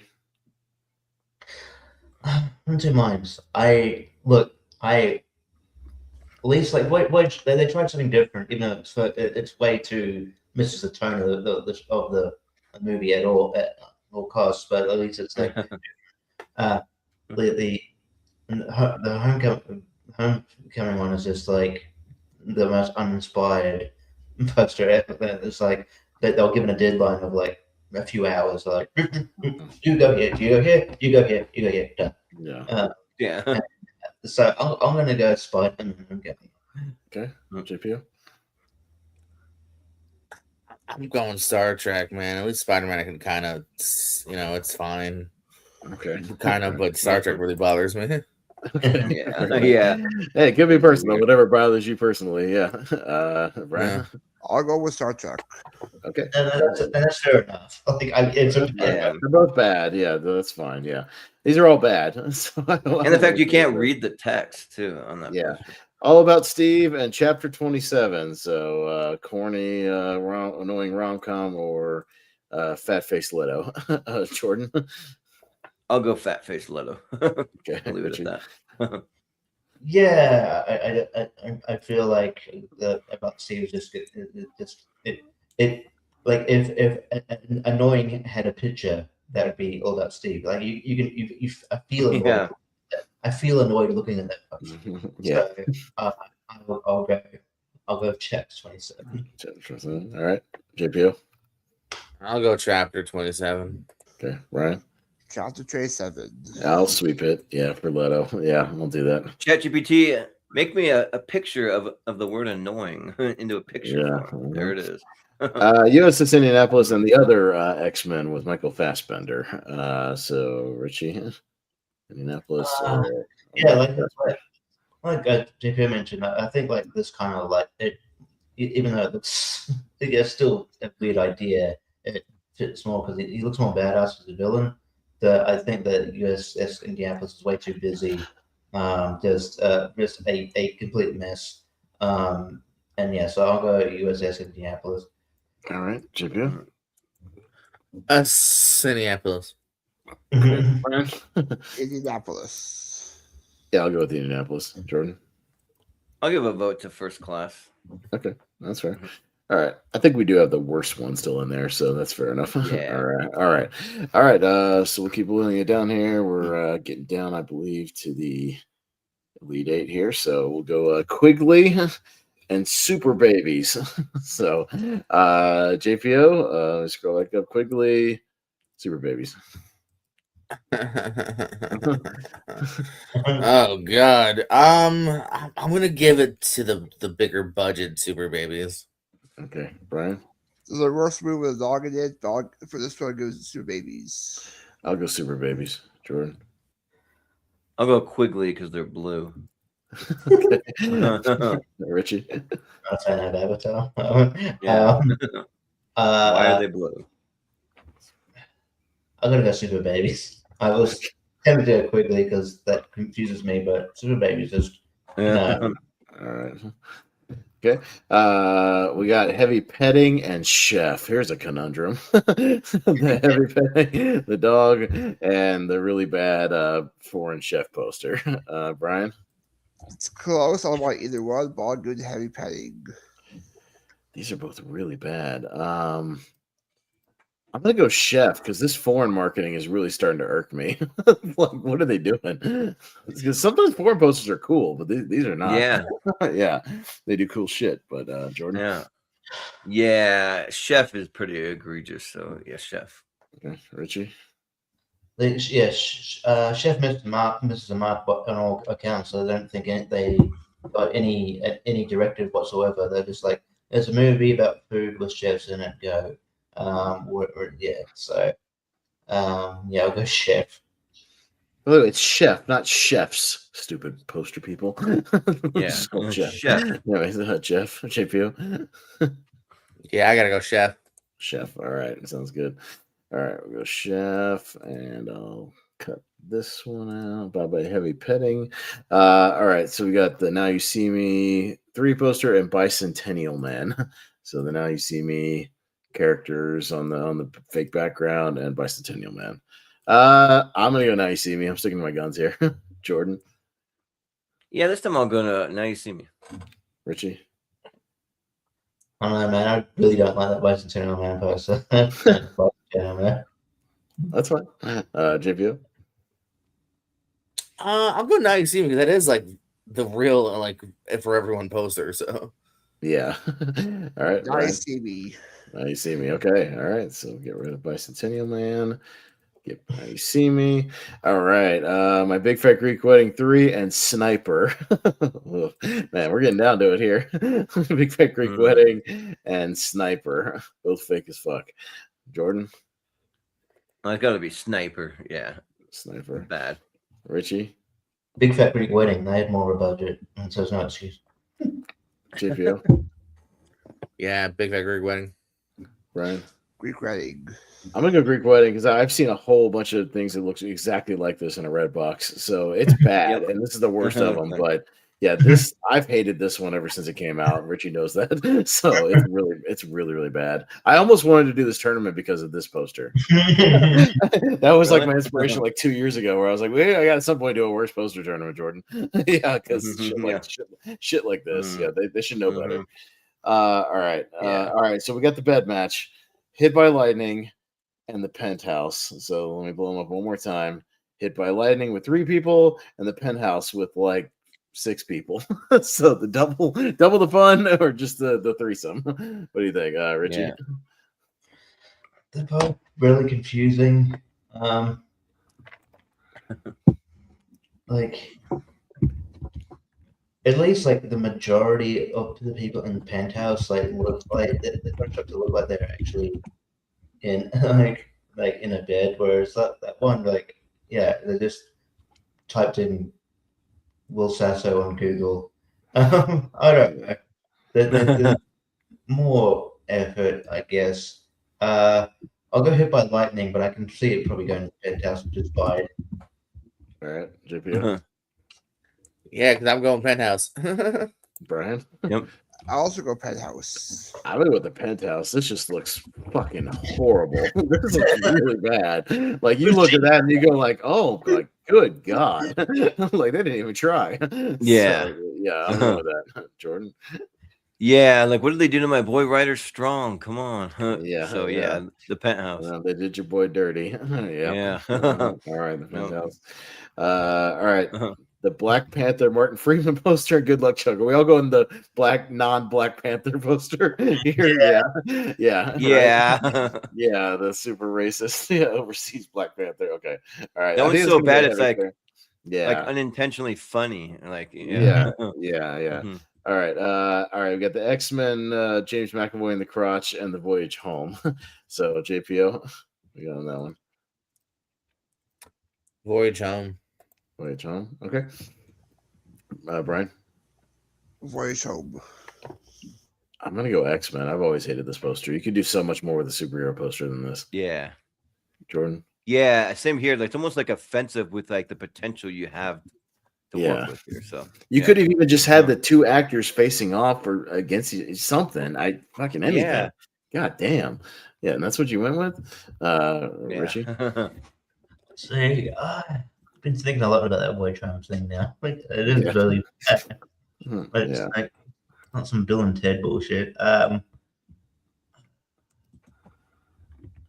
don't know. I Voyage Home. Okay. All right. We'll Voyage Home. Okay. Sounds good. All right. Get rid of that. And all right. Final one on this side. We got Fat Face Leto, the chapter 27, and the USS Indianapolis. Brian. Indianapolis. I'm gonna go Leto, chapter 27. Jordan. Oh yeah, chapter 27. Okay. Richie. I'm gonna Indianapolis. So I think it's just all right. Yeah. All right. Leave it up to JPO. Well, chapter 27. I just think there's like no effort. I have better posters, him like waiting outside the building or something, like an Omnius poster or something. Yeah, he could be like peeking through the hotel room or something, waiting to do something, anything. All right, so going to the final 4 here. We're really getting into the shit. This is gonna get a little tougher. So I know they're not as big, I know, but don't worry, I'm saving all these overlays. So we got Super Babies versus Chef. All right. Me. Damn. Oh, Super Babies, but ask me again in 5 minutes. I'll change my mind. Jordan. I'm gonna go Chef just because at least they're trying to get those babies to do something, but it's still bad. But Chef. Okay, Richie. Chef, because it's a massive failure on every level. Okay, JPO. Chef. All right, Brian. Chef. Okay. All right. So there goes Baby Geniuses. There goes Chef. All right. Now You See Me and My Big Fat Greek Wedding. The 3 movies. So Now You See Me 3 movies too. They didn't come. They're not that old. Yeah, fairly recent movies. Yeah. Jordan. Well, They're both bad, but at least they did something with bad Photoshop and Now You See Me poster. Whereas the other one, they didn't even try. It feels like they just slapped it on there. So yeah, my Big Fat Greek one. Okay, Richie. Big Fat Greek Wedding. JPO. Big Fat Greek Wedding. Brian. Now You See Me. I'm gonna go Greek Wedding here. I hate this poster. Just everything about it I hate with a passion. All right. All right. The Penthouse and the Black Panther Martin Freeman poster. Richie. Oh no! Oh no! Oh no! The Penthouse one is horrendous, but I can't let I feel like if I just ignore if I put the Penthouse, if I say the Penthouse is worse, I'm letting blatant fucking racism fucking slide. I'm not gonna get it. Yeah.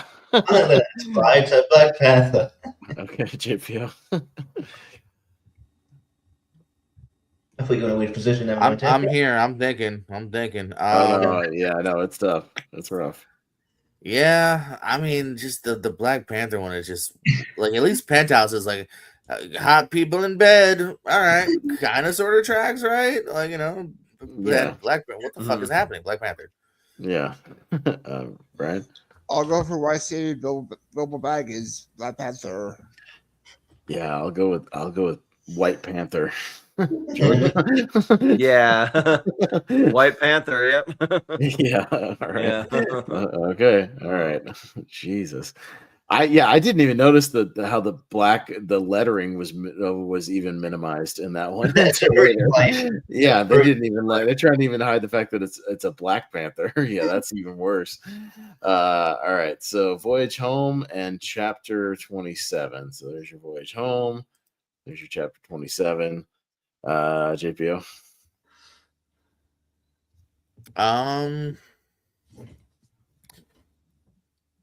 Yeah, Chapter 27. Chapter 27. Okay. Brian. Chapter 27. I'll go Chapter 27. Jordan. Yeah, Chapter 27. At least they're doing something in the Voyage Home. Yeah. Yeah. I can follow the logic. I'll go Chapter 27. Chapter 27. Okay. All right. Get rid of Star Trek. There goes Chapter 27. Okay. All right. All right. Here's your final four of garbage. You got the chef. We got 2 foreign posters and 2 American posters. So, all right. We got the chef foreign poster, this photoshopped trash, and we've got my Big Fat Greek Wedding, which is also photoshopped trash. All right. We'll go me. Oh, damn. I almost want to have, a horrendous foreign marketing matchup. It kind of feels right. Yeah, for this one, I'll go chef. Jordan, but I'm fine with either one. They're both bad. Yeah, I think that chef is slightly more egregious, so I'll go chef. Okay. Richie? Chef. Okay. JPO? I'll even show some hate towards Big Fat Greek Wedding 3, because that's like the main poster, you know what I'm saying? Yeah. Okay. Yeah. And Brian? Chef. Okay, so might happen. All right, we're gonna go chef in there. Delete this one. Okay, and on the other side we have White Panther and Chapter 27. All right, Jordan. Let's go White Panther. White Panther. That's what I'm calling it from now on. Screw it. Yeah, that's what I'm calling it. That's what they marketed it as. Richie? Yeah, White Panther. JPO? The Black Panther. God. And Brian? Yeah, MC final. Let's go White Panther.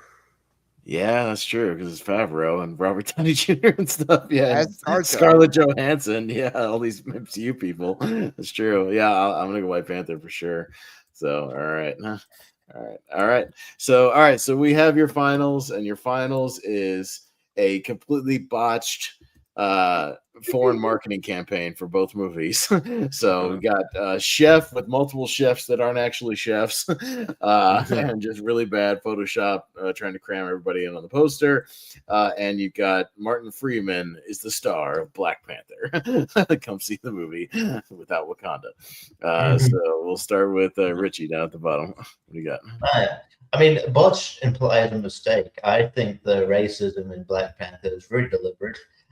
So yeah, I for that reason I'm gonna go Black Panther, White Panther, whatever you want to go. Yeah, JPO.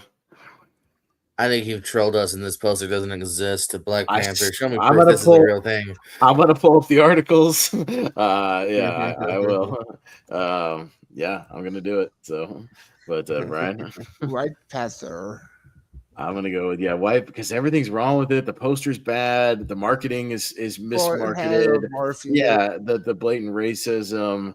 The background makes no sense for the movie. It has nothing to do with the movie. None of it does. It's a complete utter failure on all levels. I'm going Black White Panther. Jordan.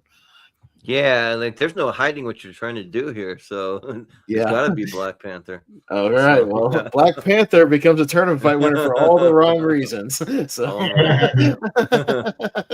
so it officially goes on there for all the wrong reasons. So it's like we're gonna do this, and I'm gonna play the trailer. Martin Freeman's not even gonna be the trailer. It's gonna be yeah. So there you go, guys. All right. You can find like a Martin Freeman scene. Yeah, maybe. Yeah, I'll play the one scene and be like, hey, doesn't this look like a fun movie? So there you go, guys. Yeah. All right, your white Black Panther marketing poster. There you go. So fun stuff. So now you got to find a White Panther trailer for the end. I don't know. I'll just find a Martin Freeman scene from that movie. Yeah. I guess. Yeah. Yep. Well, yeah, that was fun just to do something kind of different. I mean, still movie related, but just kind of like this lighthearted, you know. So yeah, it's fun time. So we'll just do plugs and that'll be it. So we'll go to Richie. What do you got going on? At the start of this, I did Jeopardy on the horror. I will get I'll get a diary and write my dates down because I am who I am. But we've got other stuff coming up soon. I mean, we've got it's getting to the point of doing our best and worst of list, so that's gonna be fun times. And that, you could probably. I'm in the sign up for the King of ASAT tournament, so look out for me there. Where I'll have a hopefully very favorable matchup because I'm very confident in my abilities. That's pretty much it until I'll have more things once the year gets rolling. But yeah. Yeah, cool. Sounds good. JPO, where can we find you? The aforementioned Periscope. I just started up that yearly tournament here. This year it's Fight to the Death. I don't think I told you guys, but gotta start dwindling down this social media circle anyway. So then when we're not fighting to the death, catch me January 9th in Fort Myers. We're gonna have live wrestling. RPW returns for our first event of the year. There's booze, there's wrestling, and there's food. Well, what more do you want? Boom. Yeah. That's a good night at the. That's a good night out right there. Yeah. Yeah. There you go. Cool. All right. Yeah. Brian, where can we find you? Yeah, you can find me on most trading spaces, the Periscope for ASATs or a lot of time first time on Thursday nights on the Periscope. I'll be in multiplex trivia. I'll be in trios. Then be JPR TV for Blockbuster Brawl. Fall answer coming soon. TBNT trivia. I was listening on Chadwick's channel ranking some Home Alone movies when Ross was there. I'll be on Rancom on next Saturday talking about best movie of 2025 with JPO and other people. And then I'll be back here for the movie start with letter F. Yeah, cool.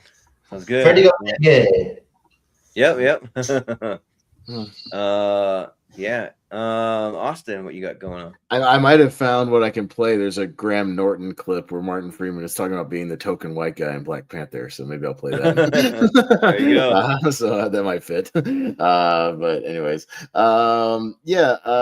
What do I got going on? So yeah, next week I believe we've scheduled it for Monday. Me and the JPO and the Richie doing a countdown on his channel, the worst of 2025. So we'll kick the festivities off, and then yeah, we'll do that on Monday. And then yeah, I got some horror trivia. Why We Love Horror. We taping next week, and then yeah, I'm doing a watch along next Friday with Ryan Permison for the anniversary of Twister, one of my favorite movies of all time. So doing, nice. yeah, and it'll coincide nicely with the Bill Paxton tournament we're doing next week. So that's a yeah. So works for me. Nice, cool. Lonely Marks, check out Lonely Marks. And Lonely Marks, yeah, we did our marquees the other night. So Lonely Marks Wrestling Podcast. Go see our end of the year awards. Yep, check that out. But coming soon, just a little idea. You can do like tournaments of like the most overused movie poster tropes, like standing back to back. How many posters stand back? Yeah. or between the legs posters. There's a lot of them. Or the side of Tom Cruise's face. so yeah. but yeah. But this was fun though, just kind of doing some horrible, crappy posters because we don't get to talk about that often, and probably like a ton of first timers on tournament fights. so yeah, but you can find us on all the socials at Jordan83616 and Movie Hero 2121.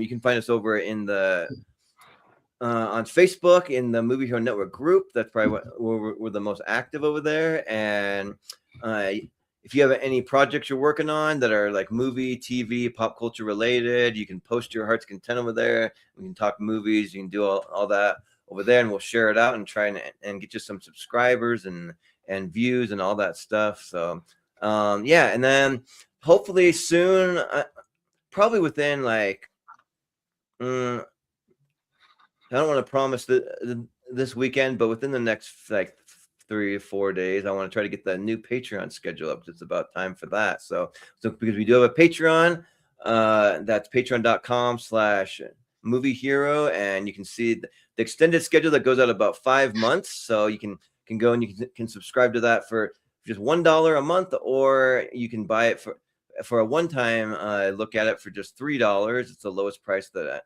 Patreon will let me set it, and you can see things like our some exclusive podcasts, some music tournaments, and yeah, and we appreciate it because all the money goes right back into the channel. And let's see what else we got going on. One of the next things I want to get going is the next trivia match, so that's going to be the next thing on the schedule. I'll probably be like working on that all this week. And yeah, just the last of our like long overdue tournament, but we're still going to finish it out, and we'll get to some exhibition matches and things like that. But and then for like within 2 to 3 weeks doing a best. Sorry about that. Oh, it's all right. but I switched the brand. I switched the brand so I could do the outro, and then it completely garbles everything when you do that. Oh yeah. so yeah. That's why I didn't go back and forth. Yeah, but for those that are on best to worst, I'll reach out to you soon. And we've been doing our favorite acting performances of all time, and we're just doing some rankings over there. It's like a mix between blind ranking meets tier ranker meets a little bit of rank 'em at the end, and it's fun. So yeah, well, and then let's see, we are going to be doing.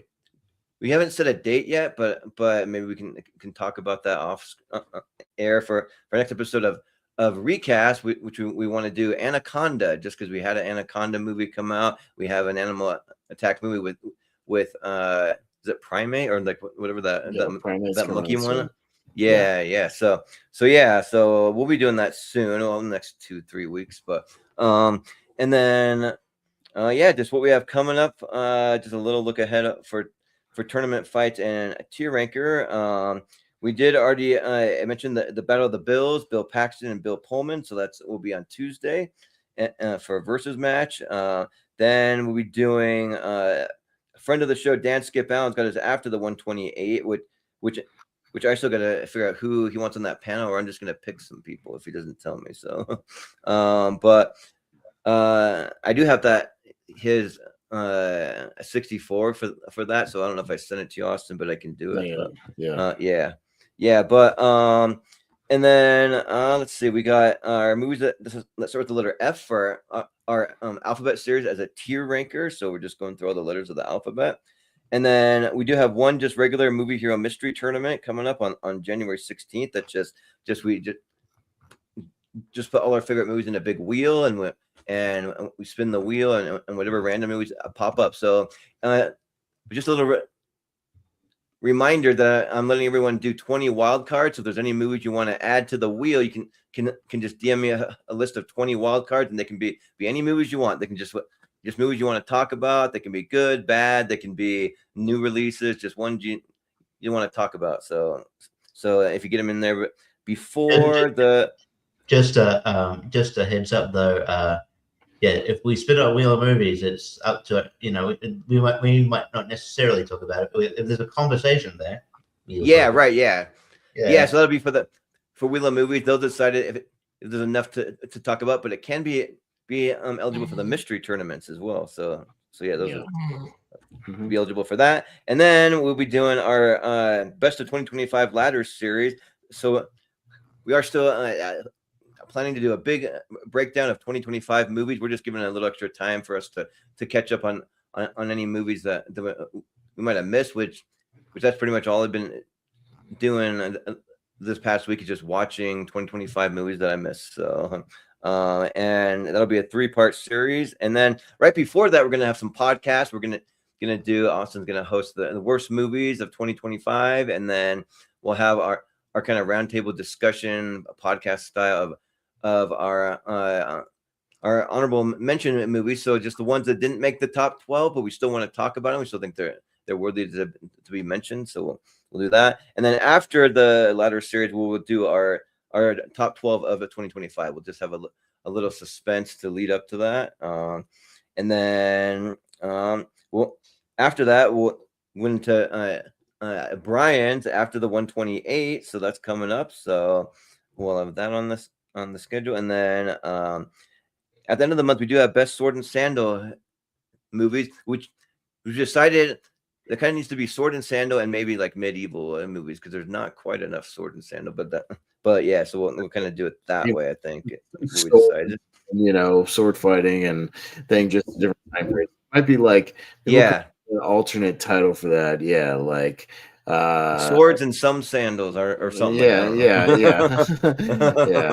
We'll figure it out. We'll tool it around. But yeah, we might have to throw in like some medieval stuff in there to kind of mix it up a little bit. That's fine. Yeah. So, but yeah, and then our next mystery series, which we've done before, we just take a genre, we do 4 random tournaments followed by a championship. Will be best young adult / coming of age movies. So that'll be in February. And I'll just throw in just a couple more. We're gonna do a little semifinal for the alphabet series. So it'll be A through F in February. So just all the movies that made the top 10, we'll just go head to head there. And then I have a little poster, a genre series that I'm gonna start doing starting in February. I've been making custom movie posters from every year. So I'm already finished with all of 2024, all of 2023, and then I'm working on a 2025 one. I had to go back, but I wanted to wait until 2025. Was basically I'm all wrapped up before I started working on it. But the posters are turning out awesome. They're turning out really, really cool. So yeah, we can kind of do one with just custom ones, and yeah, that's pretty much what we have coming up. I mean, we'll get back to our just regularly scheduled ladder series. We got the 85 and the 84, which will be in March. So yeah, that is coming too. So yeah, but I think that'll do it for us tonight. So yeah, this has been a fun time. Yeah, just something kind of unique. So yeah, good time. So we'll call it good. We'll say for Richie Goodacre, for JPO, For Brian Nussbaum, for Austin Pez Howell, I've been Jordan, the movie hero Anderson, and we'll see you next time. Talking of enormous achievements, Black Panther, how nuts is that, Martin Freeman? Yes. Was it bigger than Titanic now? I'm not sure, but it's done amazingly well, and we're all very proud of it. Yeah. I bet you are. Yeah, because it's sort of taken on this extraordinary life beyond the movie. It's kind of gone. It feels like a moment. Yeah. Yeah. And so it's lovely to be part of that. Yeah. Because I heard you talking about you went to the premieres and they were kind of unlike anything you'd ever experienced. They were like football matches. Yeah. They were properly vocal. Pretty much every fifth line was getting a big woofer. I mean, people were hungry for it, man. You know, people wanted it. Like, it was not just a... Yeah, it was a bit more than a film. I mean, at the end, I'm a big believer in it still has to be a good film, because if it's just an important thing, it's not a good film, then who cares? But it has to be a good film, and Ryan Coogler's a clever chap. So and when you look at the poster, yourself and Andy Serkis do slightly stand out. Yeah. And apparently the cast had a name for the two of you. Yeah, we were not, because we had... we'd performed in The Hobbit together before. Oh. So we were known as the Tolkien White Guys. Yeah. That's a good joke.